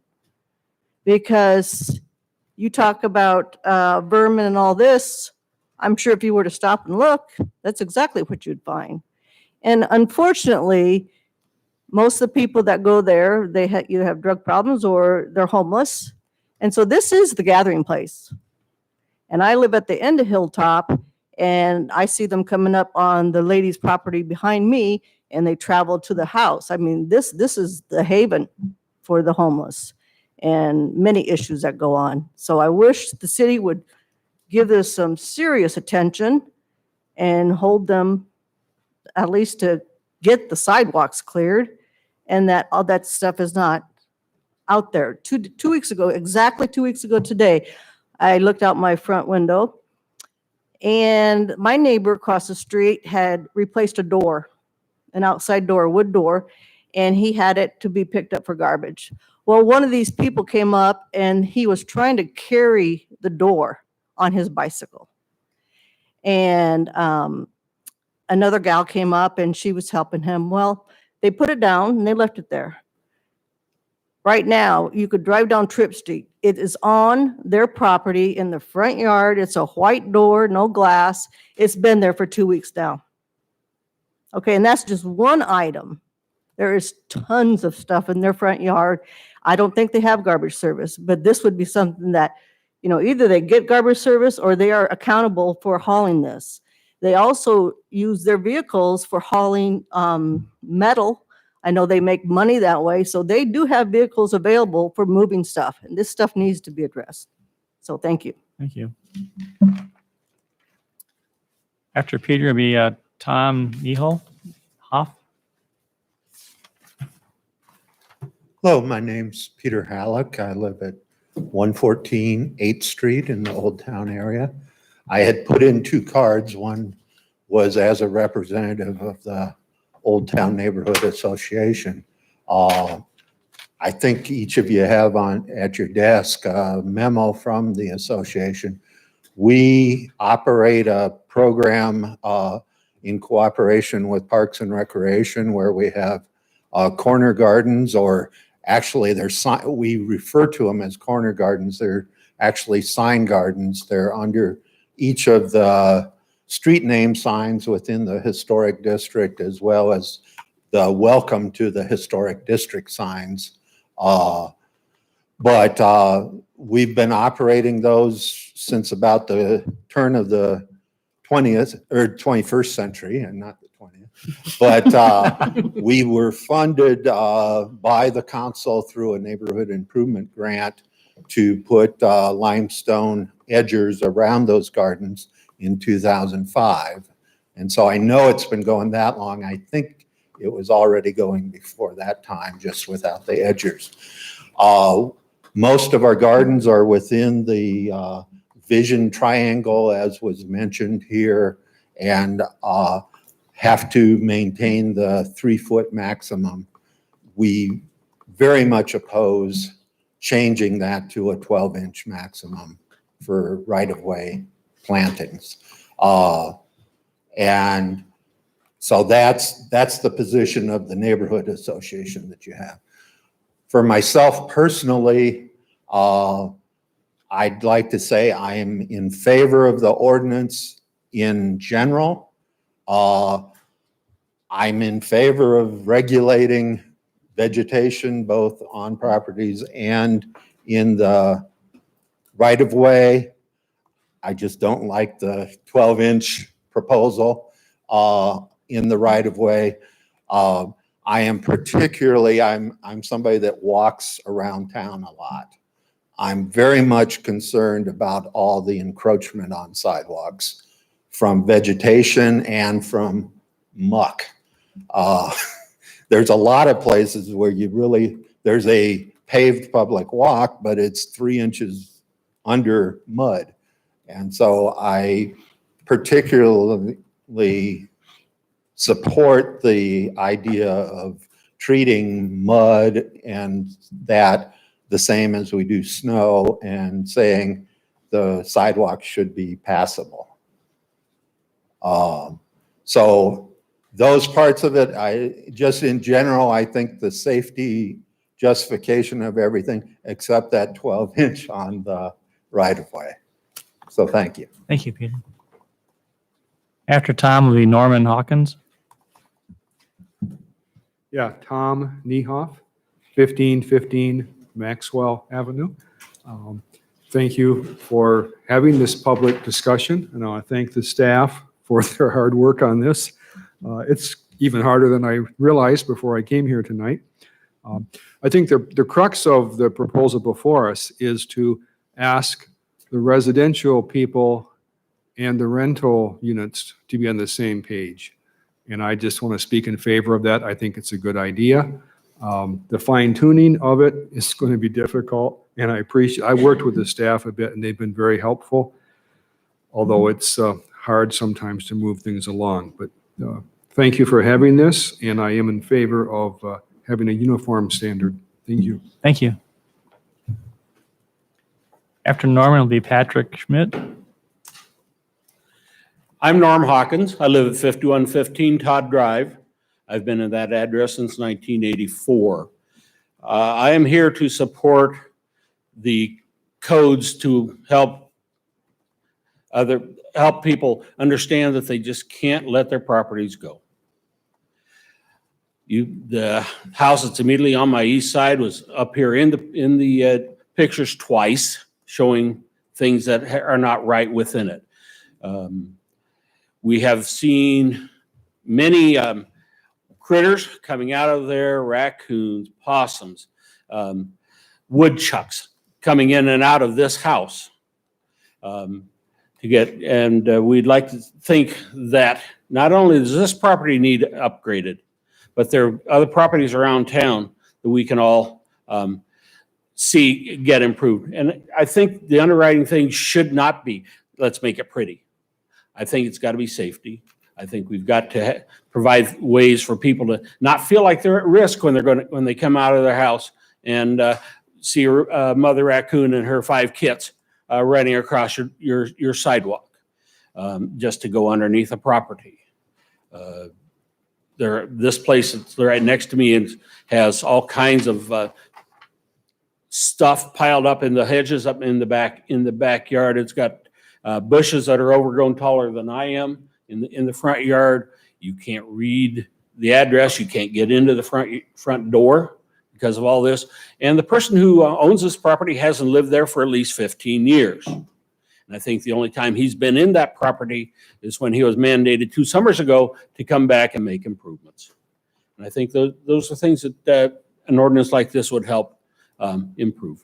Thank you all for your time. We know that you've worked hard, you put in a lot of time here, and we can't thank you enough for the job you're doing. Thank you very much. Thank you, Norm. Tim Stewart will follow after Patrick Schmidt. Patrick. So I live on 1006 Roosevelt Avenue, right across the street from the park. And I've lived there for like 15 years. We are Ames. We should have higher standards than small town Iowa. Be adaptable to change. The younger generations want native, natural habitats. We are going to be here for 50 to 70 plus more years. Climate change is real. It is here. And the only way we can live longer as a human race, they expect like 100 to 150 years that we got left on the planet unless we do something. That is putting carbon in the ground through our plants. That is not taking 12 inches is not reasonable. When it comes to maintaining property, you want to talk about disabilities or illnesses. Well, depression is one of those. And so for someone who doesn't maintain their property, chances are they have depression or they're physically unable to get out of their house. Depression does that to people. I have family members that can't leave their house because of depression. Like, you need to help the community that have those issues. You can't just blanket statement everything. You want to talk about equality or equability or someone else talked about it. Most people with those disabilities don't have a lot of money. They can't go out and mow their lawn. They, putting a prairie in someone's yard that they don't have to mow would be huge and it would look pretty. So why are we changing that?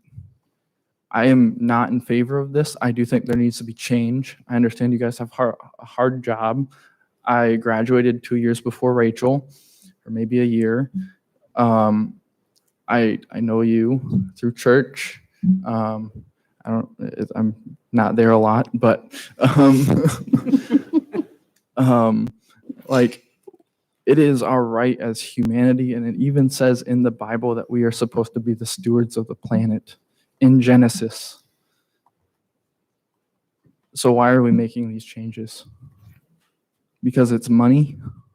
Well, then put more money in other people's pockets so that they can maintain their property to your aesthetic pleasings. Thank you. Thank you. After Tim will be David Brenner. I'm Tim Stewart. I live at 1004 Roosevelt Avenue, and I've been a member of the community for 18 years. And I want to say that I do agree that we need to have some safety standards. I have a lot of plants in my yard, and I'm constantly I'm at my sidewalk trimming, trying to keep a passage open for pedestrians and so forth. And that's difficult for me because I like plants an awful lot. And so that brings up my concerns. I am especially concerned about these provisions that would address dense vegetation and vermin in particular, and also to some extent the right-of-way vegetation. I'll start with the vermin question. And I think that while both vermin and dense vegetation need to be very well defined. So the vermin issue, someone asked about that question. What is vermin? I don't know if that's even a technical term. It's an old term. I think that most of us would agree that that refers to brown rats and maybe high population densities of mice. It should not refer to opossums, which actually eat mice and eat ticks and are not known to pass rabies on because it's almost impossible for them to contract that disease. It should not apply to snakes by any standard because what do snakes eat? Snakes eat mice. Snakes eat rats. Snakes eat insects, which eat our crops. And if you have a snake in your yard, you're really lucky. I don't have any snakes in my yard, and I wish I did. So dense vegetation can provide habitat for critters like snakes and opossums, and yes, maybe even a raccoon, although I would say most of the raccoons are living in the storm sewers, not in our yards. Maybe an abandoned house for sure. But we are in the early stages of this global environmental crisis that Patrick referred to as being climate change. And plants are one of our mitigations against climate change, right? Actually, our primary mitigation, other than reducing combustion of fossil fuels. And they basically are our life support system, right? They provide many essential services, including absorbing carbon dioxide and other greenhouse gases, putting this into the ground where it's stored, holding water, and releasing that very slowly to the atmosphere, so reducing the likelihood of severe storms and droughts, holding soil in place, and providing food and habitat for pollinating insects and birds and other animals that many of us appreciate. So I'm concerned that what may result from this is, I'm thinking in my case, and I have dense vegetation, certainly based on those photographs, I have dense vegetation, although I maintain my property, I would say very well, that I anticipate a complaint, and I will have to do some massive devegetation in my yard, and so will many others in this community. And I don't think this is an environmentally responsible thing, given the values that these plants provide. Certainly, if a plant is obstructing someone's view at an intersection, it should be removed. If a branch is hanging over my sidewalk and it hits someone in the head, I'm at fault, and I apologize if I've ever been responsible for that. But otherwise, we should leave these plants alone and let people enjoy them and move on to a new era where turf grass isn't king, all right, but biodiversity is. Thank you. Thank you. Shannon Calsum will follow after David. She's still here? I'm having a hard time hearing you. Can you speak up when you say that? I'm sorry. Shannon Calsum, is she still here? She'll follow after David. Thank you. David. Hello, I'm David Brenner. I live at 1214 Marston Avenue. And I'm here to say that I enjoy looking at the vegetation when I walk around Ames. The wonderful plants between the sidewalk and the road are just charming, fun. It's what makes it nice to be here. It's not the problem. It's a nice thing. And it's a little bit sad to go to neighborhoods that don't have that. Maybe you can work on them and help them be more fun. Thank you. Thank you. All right, after Shannon, we Bill. I'm Shannon Kelsum. I live at 3312 South Duff Avenue. I'm very concerned about many of these proposals. They seem overwhelmingly aimed at the poor, the elderly, and the disabled. Most people will take care of their property if they're able. Since you clarified tonight, it seems that we are pitting neighbor against neighbor instead of incentivizing community building and relationships. Many of the proposed ordinances are so vague and undefined that they could be used in almost any way imaginable to harass certain homeowners.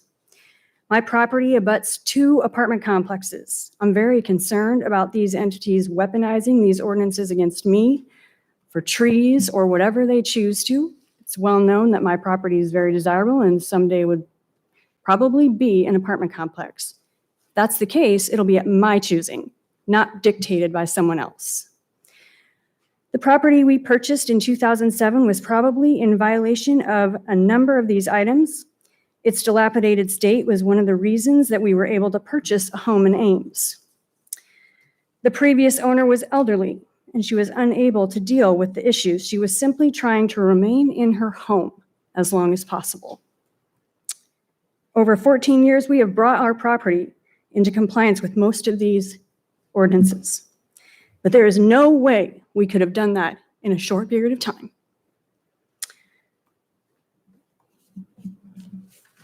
I'm very concerned about the vagueness of many of these ordinances. At this time, you state these are minimum standards and that you don't go out looking for violations. And that may be the case with this council and this city government, but the next council may determine to apply these in a very different way.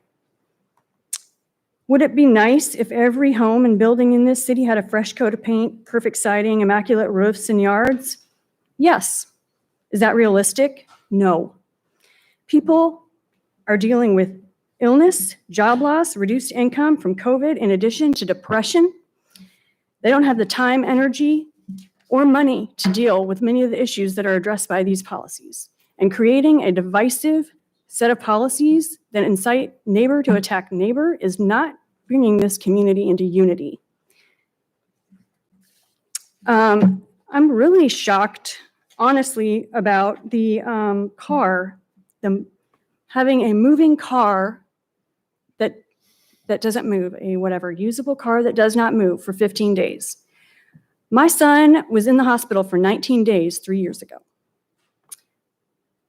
Whether or not my car moved for 15 days was the least of my concerns. I can't even believe in a community that supposedly is encouraging people to walk, take bikes, use the bus, that we are concerned about cars sitting in one place. This also disproportionately is targeted at the poor. The only reason you know I have a car that doesn't move because I don't have enough garage space for all my cars. Who has enough garage space for all their cars? People who have money. What business is it whether or not my car moves for 15 days? That's appalling. I can't even believe someone would list that as an issue. I think some of these were very ill thought out. They're extremely vague, and they need to be completely rethought through before anyone takes them any further than this. Thank you for your time. Thank you. After Bill will be Carol Williams. Bill Kelsom. I live at 3318 South Duff, Ames, Iowa. This is my sister-in-law is just before me. She lives next door to where I live. I support everything that she says. I also agree that the apartment complexes that were built a couple of years ago across the street from our residence has devalued our property. That's my opinion. You disagree, and that's why they were built. Late at night, headlights shining in my window, all hours of the night. Cars with loud mufflers go up and down the highway, pull out and rip and roar. Diesel trucks that are high tuned, throwing their exhaust everywhere. I own a diesel truck. I have for 10, 11 years. I haven't got a tune on it. I don't get on it heavy. I'm respectful of my neighbors and the general public, so I don't hot rod it like ever. I had a Challenger Scat Pack that I was considered my neighbors and the people around me. I didn't hot rod it, but the neighbors across the road and behind us are not at all respectful. It's just inconsiderate and devalues our property. As far as the vehicle and the property goes, I had a 63 Pontiac that I owned for about 10 years and finally sold it because I realized I couldn't afford to restore it. I kind of regret that, but with this now that you want to propose to junk cars, I'm glad I got rid of it. That way I'm not bothered to you guys. But it's wrong what you're doing, and I disagree with it. Thank you. Thank you. After Carol, be Elias Simpson. Carol Williams, 628 8th Street. Thank you for having this workshop tonight. I think you're getting a lot of great feedback. I sent my comments, of course, on the online form and directly to council. So I just want to emphasize a few of my concerns. First, homeowners are not landlords. I've spent 15 years adding and subtracting to the gardens in my home. That's not something a landlord would be able to do. I would support reviewing some of the codes for the landlords if they are as turf-centric as these codes seem to be. Some of these codes seem targeted, very much targeted at lower income homeowners, and yet the city has said they would like to create lower priced homes for citizens. Why would you want to punish those of us with no garages and geriatric trees? These codes seem written more for the 1960s idea of suburbia rather than our vibrant community, which has worked hard to create a smart watershed program that encourages planting natives. During COVID, I know a lot of people discovered the joy of raising their own food. The right-of-way on properties should be used for much more than growing grass. As written, these proposed codes are too vague and only open up the possibility of unhappy neighbors tattling on each other. We aren't all going to agree on what is aesthetically pleasing. When I look at a perfectly manicured lawn, I see the chemicals that have been put on it, the gas that was used to mow it, and the water that was wasted in irrigation. But I do know that some of my neighbors think that's very beautiful. For me, a bit messy right-of-way that helps pollinators, attracts butterflies, and grows food is a tremendous addition to our city. But I know many would disagree. Why would we want to choose one over the other? Please either vote no or change these codes and rewrite them to ways that would address the problems that you are really worried about.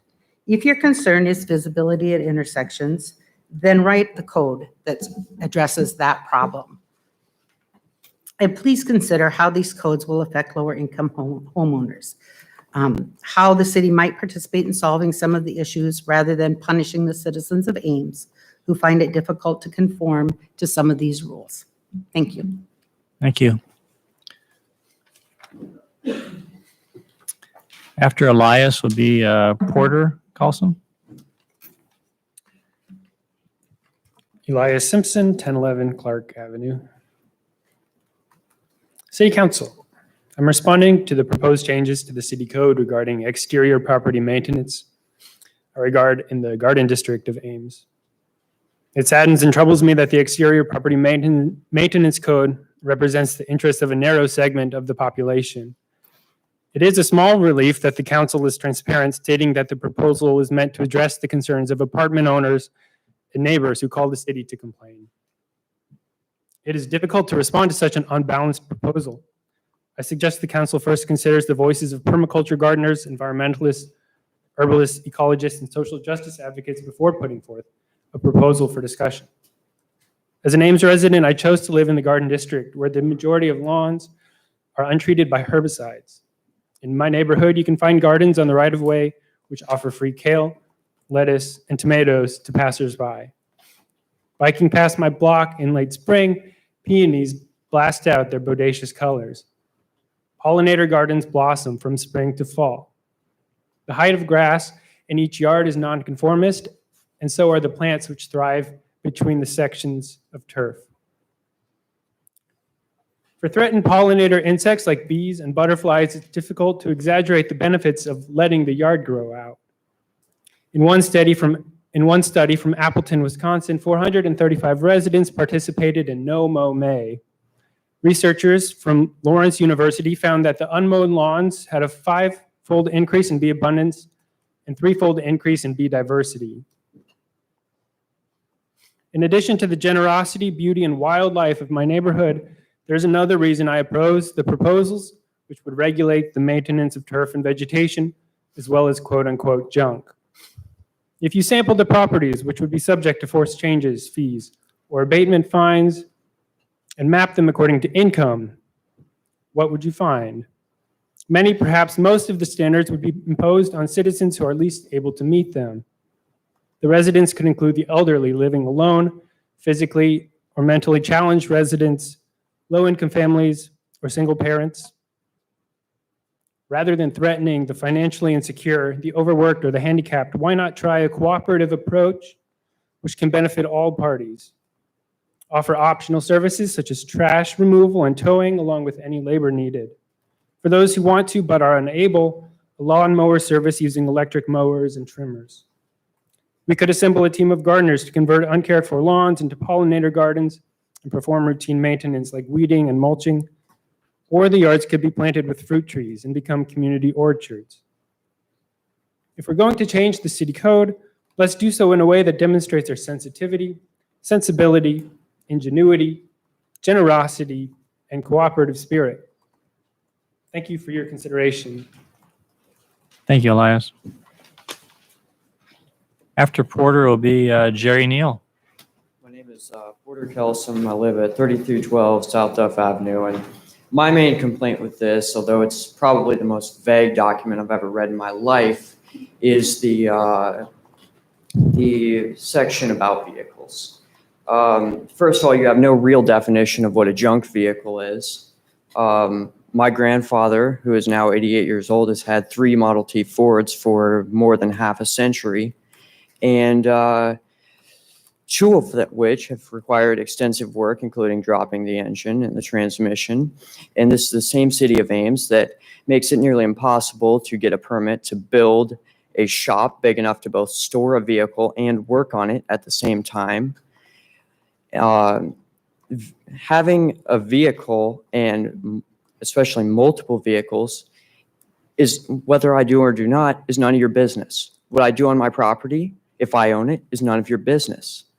I don't see why you have the right to tell me what I can do on private property that I own, whether I can have my vehicle parked for more than 15 days. I mean, if you own 6 to 10 vehicles, moving them every 15 days is kind of a pain. Having them all stored in one location is kind of a pain. And this is the same exact city of Ames that makes it a nightmare to build anything. That's really all I had to say. Thank you. After Jerry will be Shelley Orngard. Mayor, do we have a break coming up? This is after Shelley. I have no other card. Okay. Yep. Hi, Jerry Neal, 916 Ridgewood Avenue. I'm looking at my notes, and in the way that these things go, I have like changed everything so many times. I will try to get through this and make some sense out of it. At first, I think it is a good thing to be reviewing ordinances and codes. It's necessary, and I think we all appreciate being able to live in a town where we drive around, and generally speaking, we have a pretty high-quality city. You know, it's not decorated with a lot of junkyards and things like that. So that takes effort, and it's all a good thing. I share some concerns that were with people who've been here tonight and also on the survey responses, which I looked through. One of them, noted by many, is that there's a surprising amount of what we would think of as overgeneralized terminology. And that kind of gives a lot of this a feeling of overreach. That you're kind of handling maybe a bigger hammer to a lot of individuals. And so I think that's a concern for a lot of folks here and for myself. Further, as noted by many, this, I'm just going to say it quite boldly, it feels very white and it feels very upper middle class. So how do we fairly allow for circumstances that reflect social or income or lifestyle diversity? How do we get that fairness built into our codes and our ordinances? So the appeals panel, that's a must. I saw that written in. I think it's a really good idea. We definitely should go forward with that, especially when we're thinking about so many things that can be triggered by this, what I think of subjective, the aesthetically pleasing trigger. So that's important. But what I'm really here with is my climate hat. So, when I looked over this from a larger picture, I felt that we were kind of making rules and codes that were based on looking both outward and backward, but not really looking forward. And so when we think about climate-related changes and what's happening, I understand that to many, it seems like they're barely being seen at this time. I mean, if you can say that a derecho and microdroughts are barely being seen, but that's how many people perceive the threat or the changes that are coming with climate. But it challenges everything, and importantly, our aesthetics. We're going to need more roots in the soil to manage water where it falls. And that is something that is not accomplished with turf grass, whether it's 12 inches or whether it isn't 12 inches. So what I don't see in this review are changes that reflect that climate reality that is coming our way. And I don't see in this review that I'm having that it encourages changes that are commensurate with the new climate reality. So I can give a couple examples. Our right-of-ways and our lawn and our green spaces and green property spaces need to serve as ecological niches. And that is not going to look like or perform like a neatly trimmed, edged, squared, soil life depleted carpet.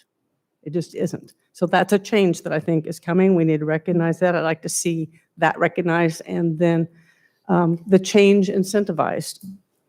And our water needs to be valued. It is totally missing in this rethink of ordinances, and you're going to laugh with this one, but we need to add an ordinance. We need to add an ordinance that redirects how we think about water conservation and management, and I would suggest something really simple, like water may not flow or spray off your property. Or I guess in layman's terms, you could say, let's not water the concrete. The fact that we can even water our lawns and wash our cars with potable drinking water, that is a gift. It is a gift, and we need to be recognizing that. It makes sense to cultivate a culture that recognizes that. I thought it was kind of interesting tonight, earlier came up something about we have a code in place that we can't build a gravel driveway. And in my mind, I thought, well, that's really interesting because we want more permeable surfaces, but time and time again, when we're doing development, we come into this, we can't do, a permeable paved surface because those are so expensive, so nobody wants to do them. Well, where does that leave us? It leaves us with yet another one of these really interesting questions that we need to be wrestling with now.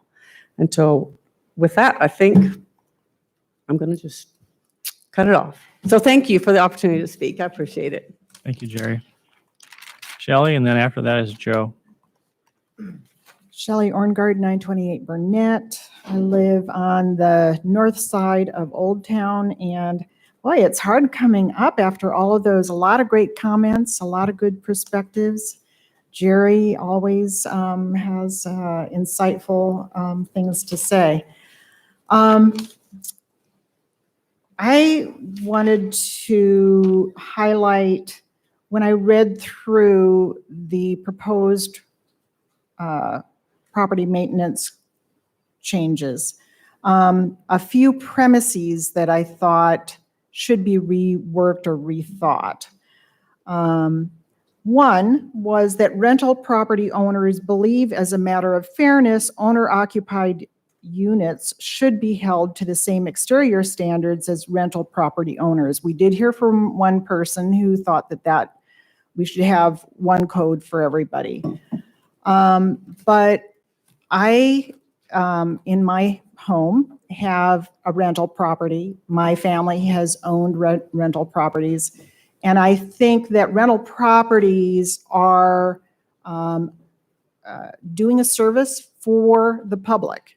And I don't personally see a problem with holding them to different standards, rental properties to different standards as owner-occupied properties. So, we've heard a lot of people say, I own this property, this is my domicile, I should be able to live in it, have my backyard as I like it, it is my place. As long as safety prevails, I think that's by and large true. Whereas if you're serving a public, you are going to have different kinds of considerations. The second thing has to do, and it's come up a couple of times, is the use of the term vermin. That word in and of itself, to me, is objectionable and seems designed to override reason by eliciting outright revulsion. When we think of vermin, we think of rats and black plague.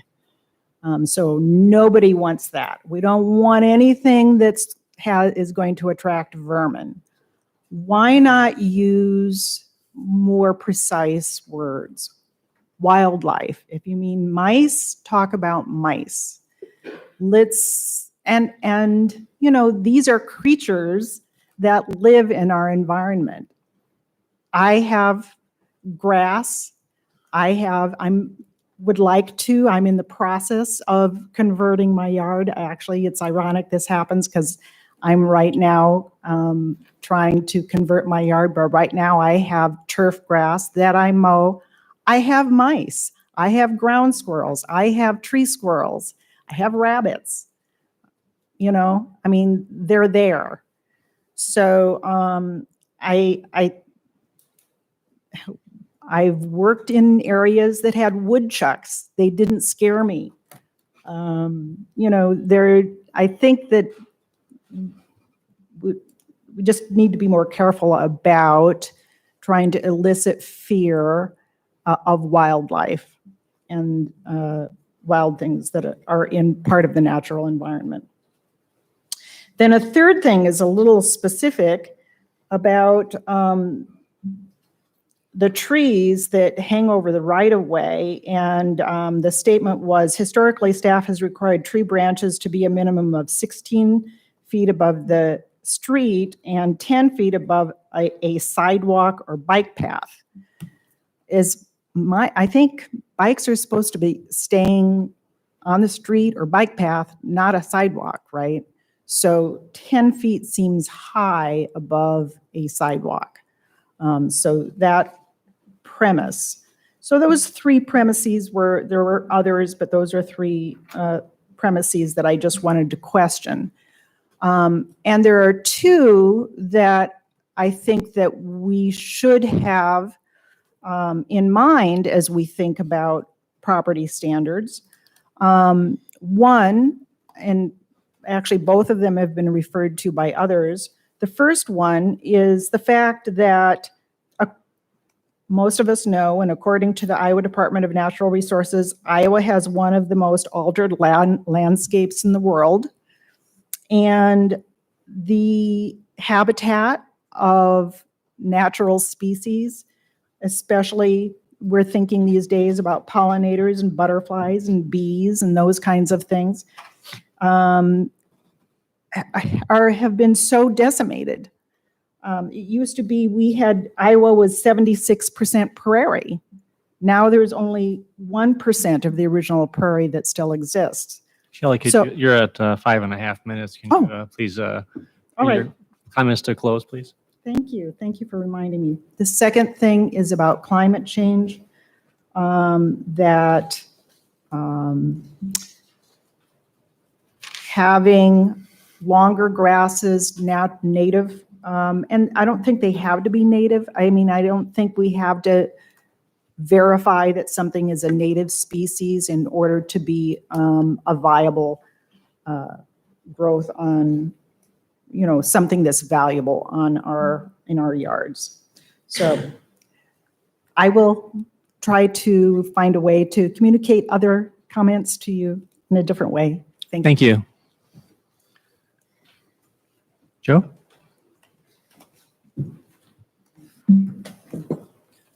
Hello, my name is Joe Lakowski.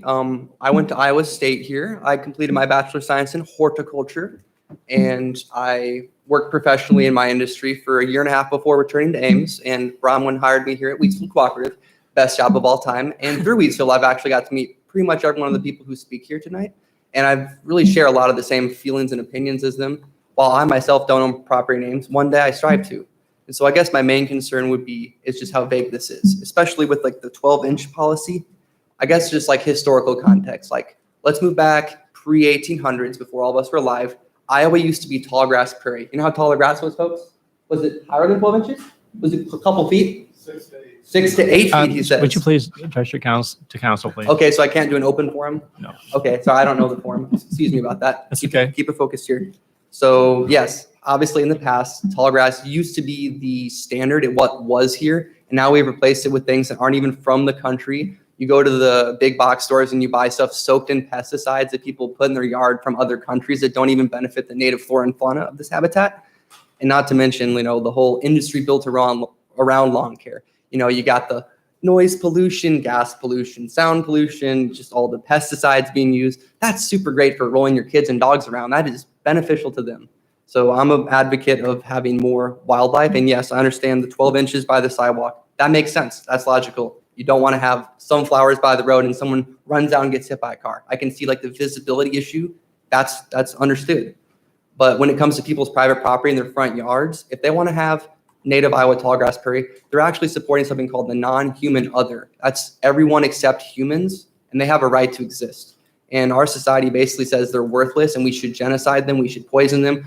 They have no purpose. But what you need to do is you need to get down on the ground. You need to watch, you need to observe and see what they're doing and what type of niche and role they play in our lives, because they're actually a lot more important than we make them out to be. And it's just like, Jerry here, she worked on some research with the Prairie Strips Project at Iowa State, and their research has demonstrated that taking 10% of a farm field, just 10% out of production, can have soil erosion reduced by 95%. Huge problem. Nutrient runoff 80 to 90%. That means homeowners spend less money on nutrients because they're cutting their grass, shipping it with fossil fuels, and then going fossil fuels, taking the nutrients and putting it back on. They're like, gee, I'm so smart, And hey, I'm not gonna lie, I cut grass for money. I'm not gonna say I'm a hypocrite and say we shouldn't cut grass or whatever, but at the same time, I think we should also plant a food forest in town. We should have areas where people can go and have community gardens like we do. Squaw Creek Garden, very nice, very attractive. Our parks are very nice. And I think we should build upon those existing public areas and put fruit trees and make a space for the non-human other instead of isolating them and living in sterile, bricky-ticky houses and something like that. So thank you for listening to me, and I hope we can have everyone agree on what the policy should be, because it seems like there's just a lot of stuff lumped into one yes or no vote that a lot of people are like, yes, no, no, yes, no, yes, no, yes, no, no, no, yeah. And it's like, that's not fair to everyone. That's just like, maybe we should consider some of the most contentious points and then individually vote on those or maybe rewrite them. And one of the people who spoke tonight mentioned to me that this was happening, and it shocked me because I'd love to invest my time and energy like I've already have done in this community for 7 to 8 years further by buying property and paying taxes. I'd love to do that. But if the city council is going to go backwards instead of forward, then I'm going to move, quit my job, and go to a more progressive community. Thank you. Thank you. All right. We are going to take a break. Is there anybody else that wanted to address council this evening? Seeing none, we're going to go ahead and close public input. We're going to take a short break. We'll come back and talk about what the next steps would be. Yes, go ahead. Yeah, I do have some questions following up on some of the comments. Would you like to do that after the break? If you wouldn't mind. Yeah. Okay, thanks. Let's take a 5-minute break and then we'll reconvene. Thank you.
All right, we're back in session.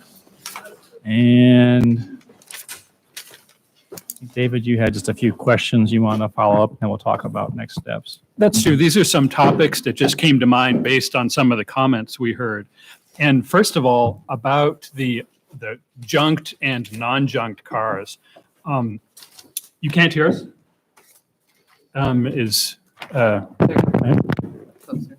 Okay. About the junked and non-junked cars.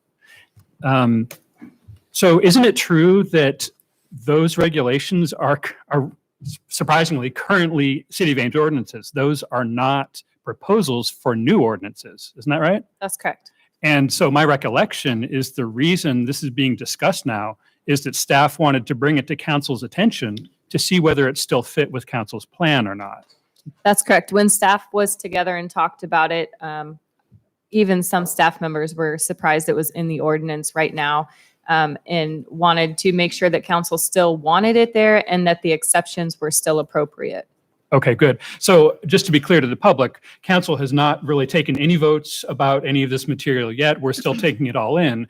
But some of the things that I think have caught the attention of the public are things that we might change dramatically, including this sort of thing it's possible, at least for council, to do. Whether we do or not will depend. My other question has to do with, I heard a couple of comments about bicycles on sidewalks. What are the rules about whether bicycles can ride on sidewalks in Ames? I don't know that one for sure. I haven't looked that up, but I saw it in a few comments. No, Mark, or you know, Mark. I was going to say you can. So it's legally allowed for a bicycle to be on a sidewalk with a few exceptions where it's posted, such as Grand Avenue, if the bicycle is under 10 miles an hour. So you can't exceed 10 miles an hour on the sidewalk, but it's legal to be there. It's not encouraged for regular bicycle riders as a mode of transportation, right? The street is more preferred, but like for very little kids who are first starting out, I mean, I think the sidewalk is a legal and totally expected place for them to be. Yes, and can you hear me? So is that on? Okay. Bicycles are generally allowed on the sidewalks in Ames. There are some exceptions. Main Street from Duff to Clark. And then I looked it up just because I knew I was going to get asked. And then also on parts of Lincoln Way, Hayward and Welch. So, and it's just parts of those that where it's not allowed, and it's not allowed on Grand Avenue. Other than that, bicycles are allowed on sidewalks everywhere in Ames. Okay, I just thought that would be helpful to clarify those questions. Thanks.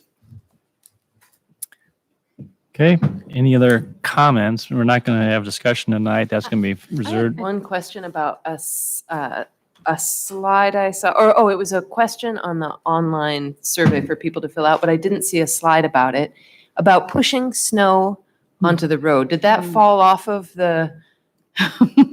We just know. Oh, you left.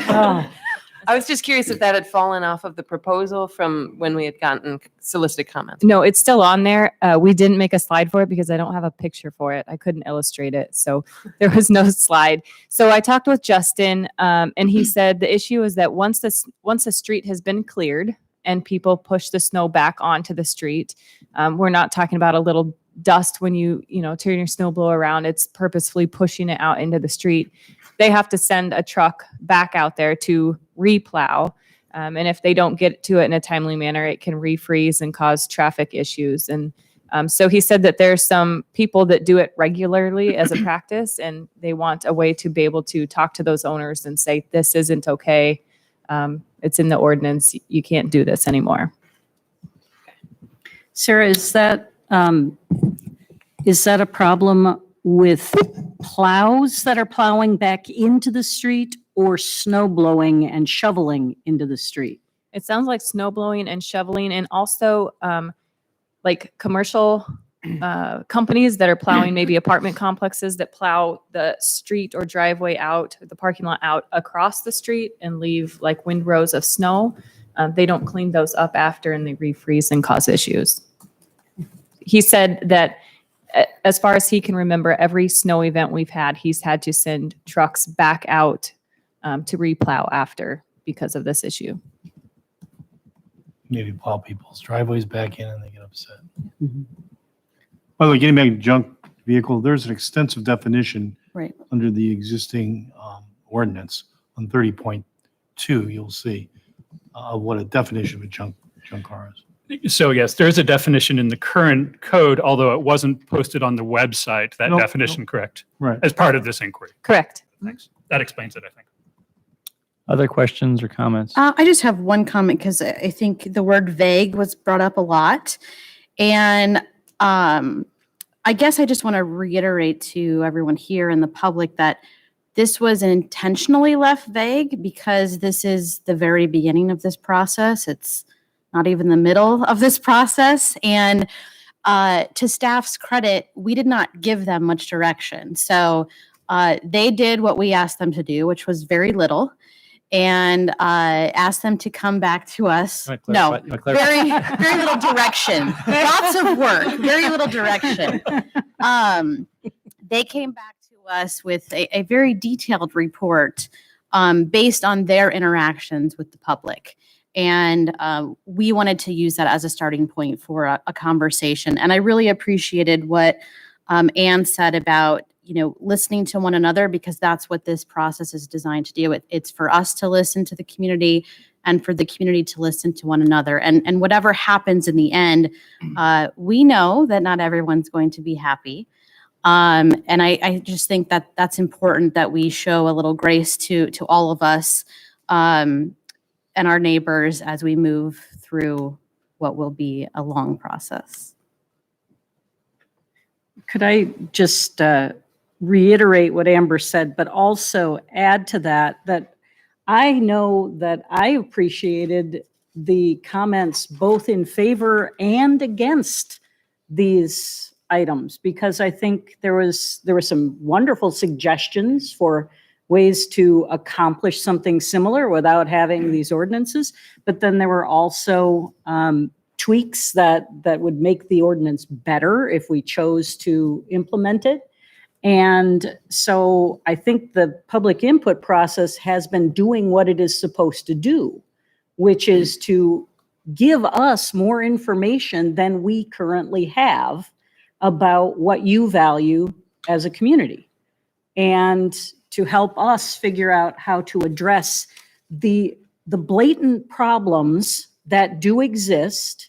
And I don't think anybody argues that we do not have some problems in this community,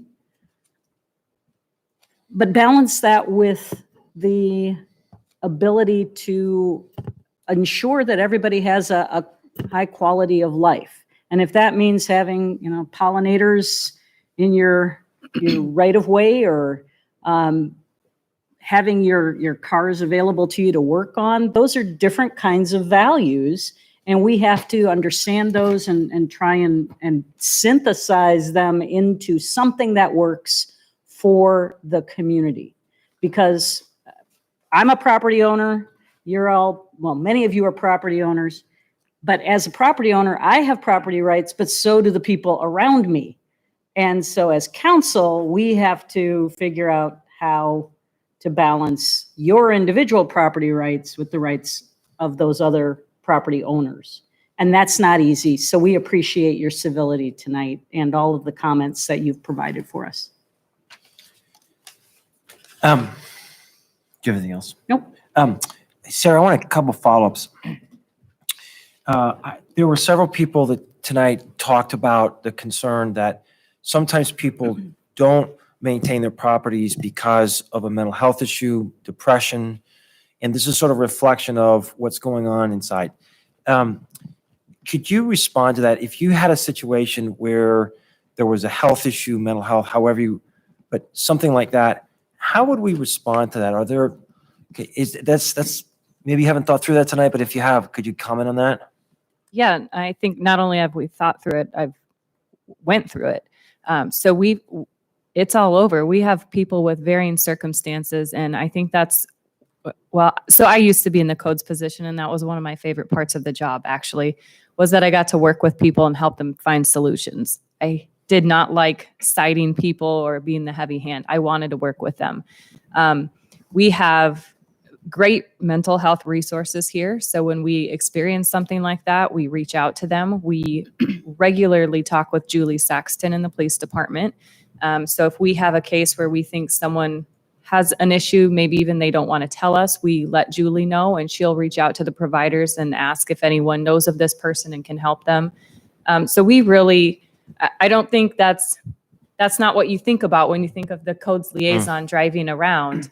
But we really try to help those people and find out what it is. Why is it that you want to store these vehicles? Maybe there's a different solution. Maybe we can work with planning to get you some sort of special use permit. You know, we try to exhaust all the resources, and that's really what our first notice is supposed to do, is start that dialogue with the owner so we can try to help them. That's really an encouraging answer. I hope everyone is encouraged with just sort of the city's posture on that. I'm going to go back to the commercial properties. 20 people tonight spoke, but no one really addressed the commercial properties specifically. Can I just throw you a softball and just sort of, can you speak to your sense of the impact that this would have on some of our lower tier commercial properties? Yeah, so I think some of the proposed ordinances, if these types of properties, for example, aren't approved salvage yards, there's several that would have to have vehicles removed from their property. And I think of the area you mentioned, as well as Real Drive, for example, where that's kind of the business down there, right? But not everybody has permits for it. There's also commercial properties that are in the heart of main thoroughfares that are run down that we would want to apply this to. So I would say that the commercial properties I would hope to be able to apply some of the ordinances to would primarily be those that are vacant. And so maybe that's an option. Maybe it's that we apply it on vacant commercial properties or abandoned commercial properties. I think, you know, we can always exempt certain properties. As I said before, I think many of these commercial properties allow outdoor storage. So we could exempt properties in zones that already allow that sort of use. I think there's options for it. Okay. And finally, my concern about the impacts disproportionately falling on the poor, that was one of the themes that came out tonight. I am concerned with the potential of gentrification in the community as ordinances become very difficult for people to be able to afford to stay in Ames. And so then properties that are lower income properties are going to be flipped, and they may be torn down, and we'll lose that housing stock that's very valuable for first-time home buyers and people who don't make $100,000 a year but still want to make Ames their home. So I don't have any answers on this. I really appreciate Amber's bringing it to our attention that this fund existed, but I would want to really think through a dynamic approach to how we set aside funds, and maybe we need, as a city, to partner with this fund. Maybe we would need to dedicate some funds. And I don't have a beginning sense of what that would look like. But if we're going to disproportionately impact part of our community, then it seems like there should be a corresponding obligation on the community's part to come alongside and help those properties. And if there are models of communities that have already done this, so we're not reinventing a wheel, that would be super. But that's just a couple of thoughts I had. Thanks. Yeah, I tend to agree with that thought too. I mean, I think, you know, we've heard it tonight in the feedback and on the feedback online. And also I think we were aware too that, a lot of folks are either challenged financially or, mentally and unable to take care of their properties. But by just fining or citing, that's not really helping the problem. So I like the idea of thinking maybe some sort of grant program, but some sort of funding that we could think about leveraging. I think that is really important. I totally agree with that concept. One other thought I had too was a lot of these problem properties check more than one box often, right? They have more than one issue. So what if we had something that was like a points-based system where not just one issue would get you into our into having a case filed or something, but you had to have maybe several issues, or we have points assigned to the safety, the really critical safety issues, and lesser points assigned to lesser concerns. That was just a thought of maybe, I don't know if other communities have done something like that, like a point system. Another thought I had was, and I don't know, maybe it's impractical too, but to avoid one neighbor, lashing out against another, maybe it would require 2 complainants to trigger a case on a property rather than just one. I don't know if that, and maybe that wouldn't fly either, but to have a property that's so bad it requires a couple people to have made a complaint would at least prevent one person from weaponizing it against another person, this policy. So that was a thought I had too. Again, I don't know how practical that is, but just when I was brainstorming. Good. I think we had some really good suggestions for education too. And so I'd like to see us thinking about that in parallel to the ordinance discussions. What can we do to amp up the education so that your team, Sarah, doesn't have to be doing as much of the education because the city's doing more of it regularly? Yeah, I think in addition to education, it's important for us to think through the enforceability of it and make sure that it can be standardized after just our council might put something into place, because that isn't something that I would want to see where we would do something with a certain intention and then have another council enforce it in a completely different way. So I know that this is the very beginning process, but I'd really like to see us put a lot of thought into that. What's the procedure for the rest of this evening? We're about done with this particular topic.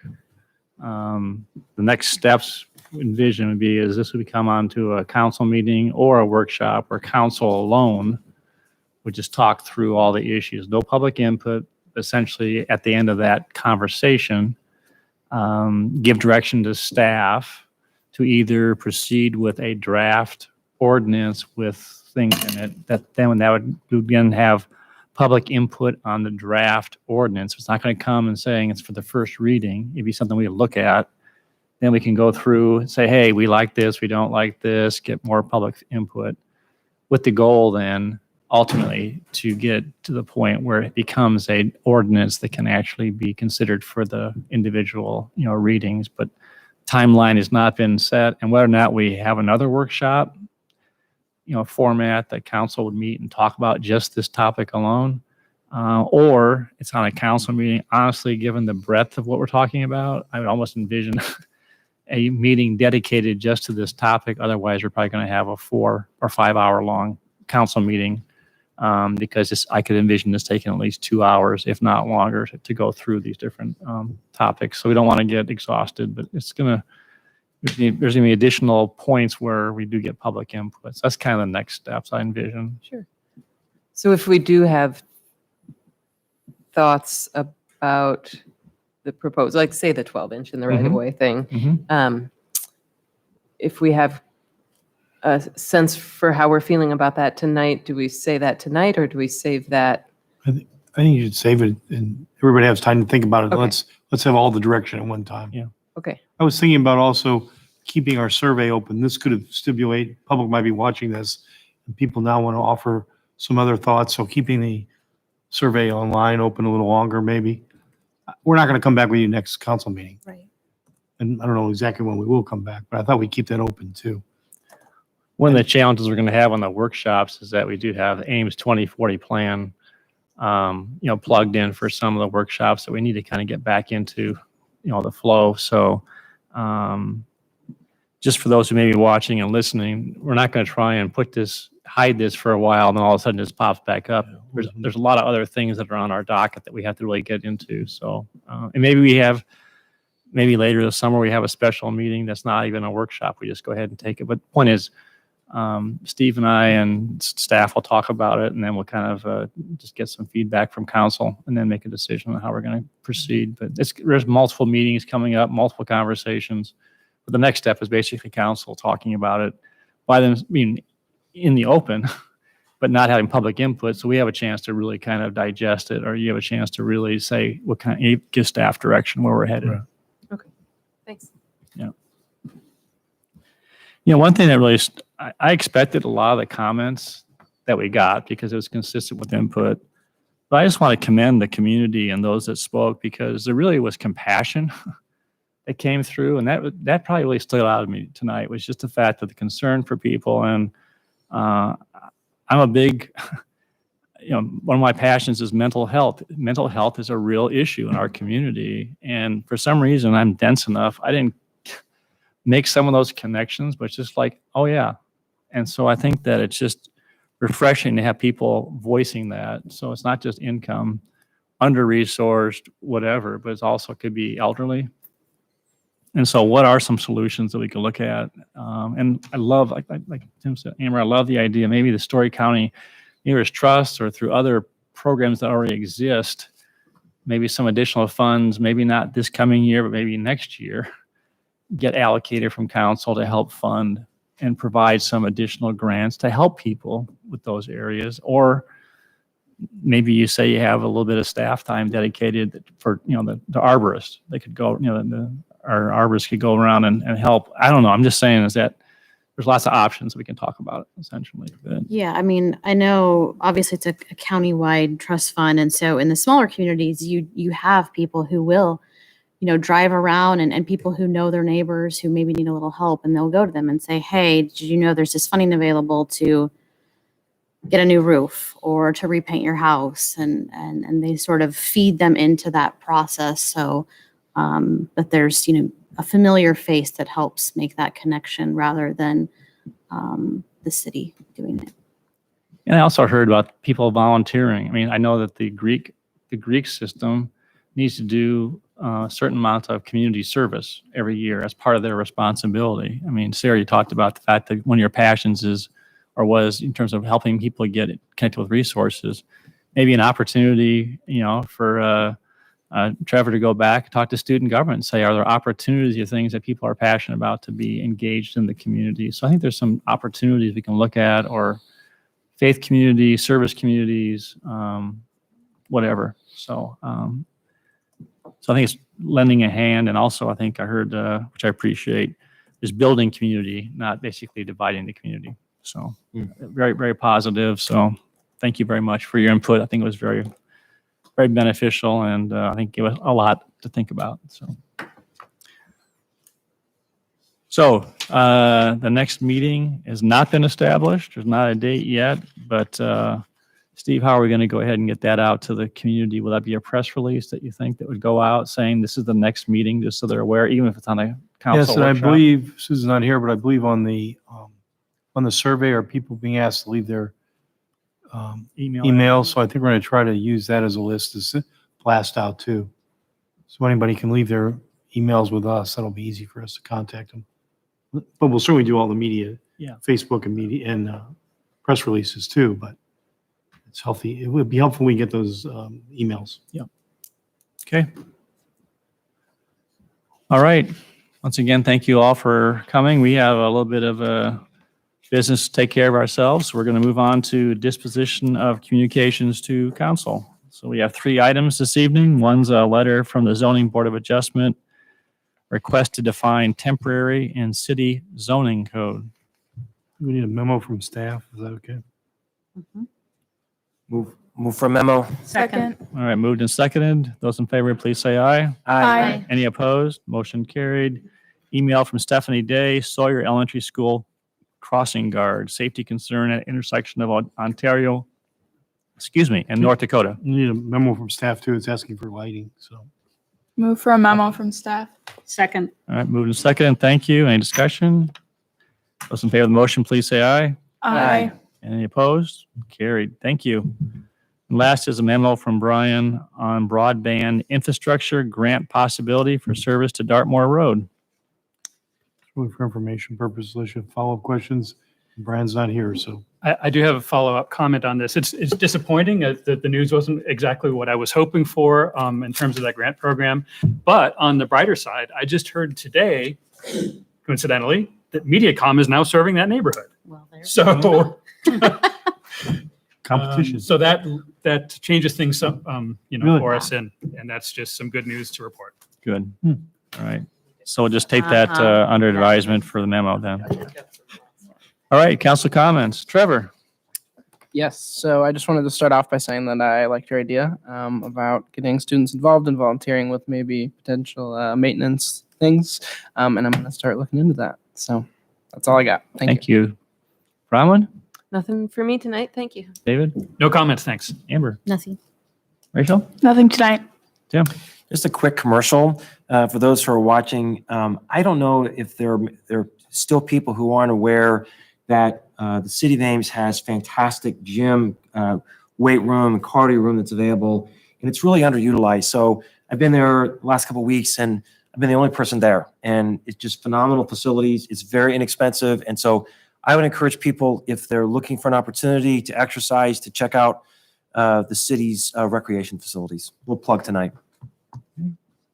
Gloria? I attended the Black faculty and staff Juneteenth celebration last weekend. The city manager and the interim chief of police were also there, and it was a really nice event.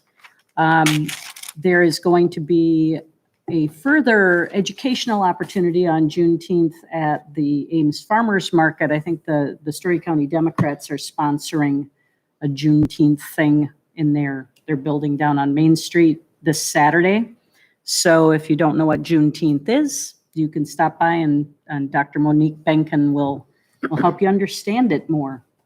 But I think it was a really enjoyable afternoon talking about city issues and getting to meet some new people. That's all I've got. Very good. And I don't have anything else to add tonight. I entertain a motion to adjourn. Will we adjourn? All right, we are adjourned. Thank you.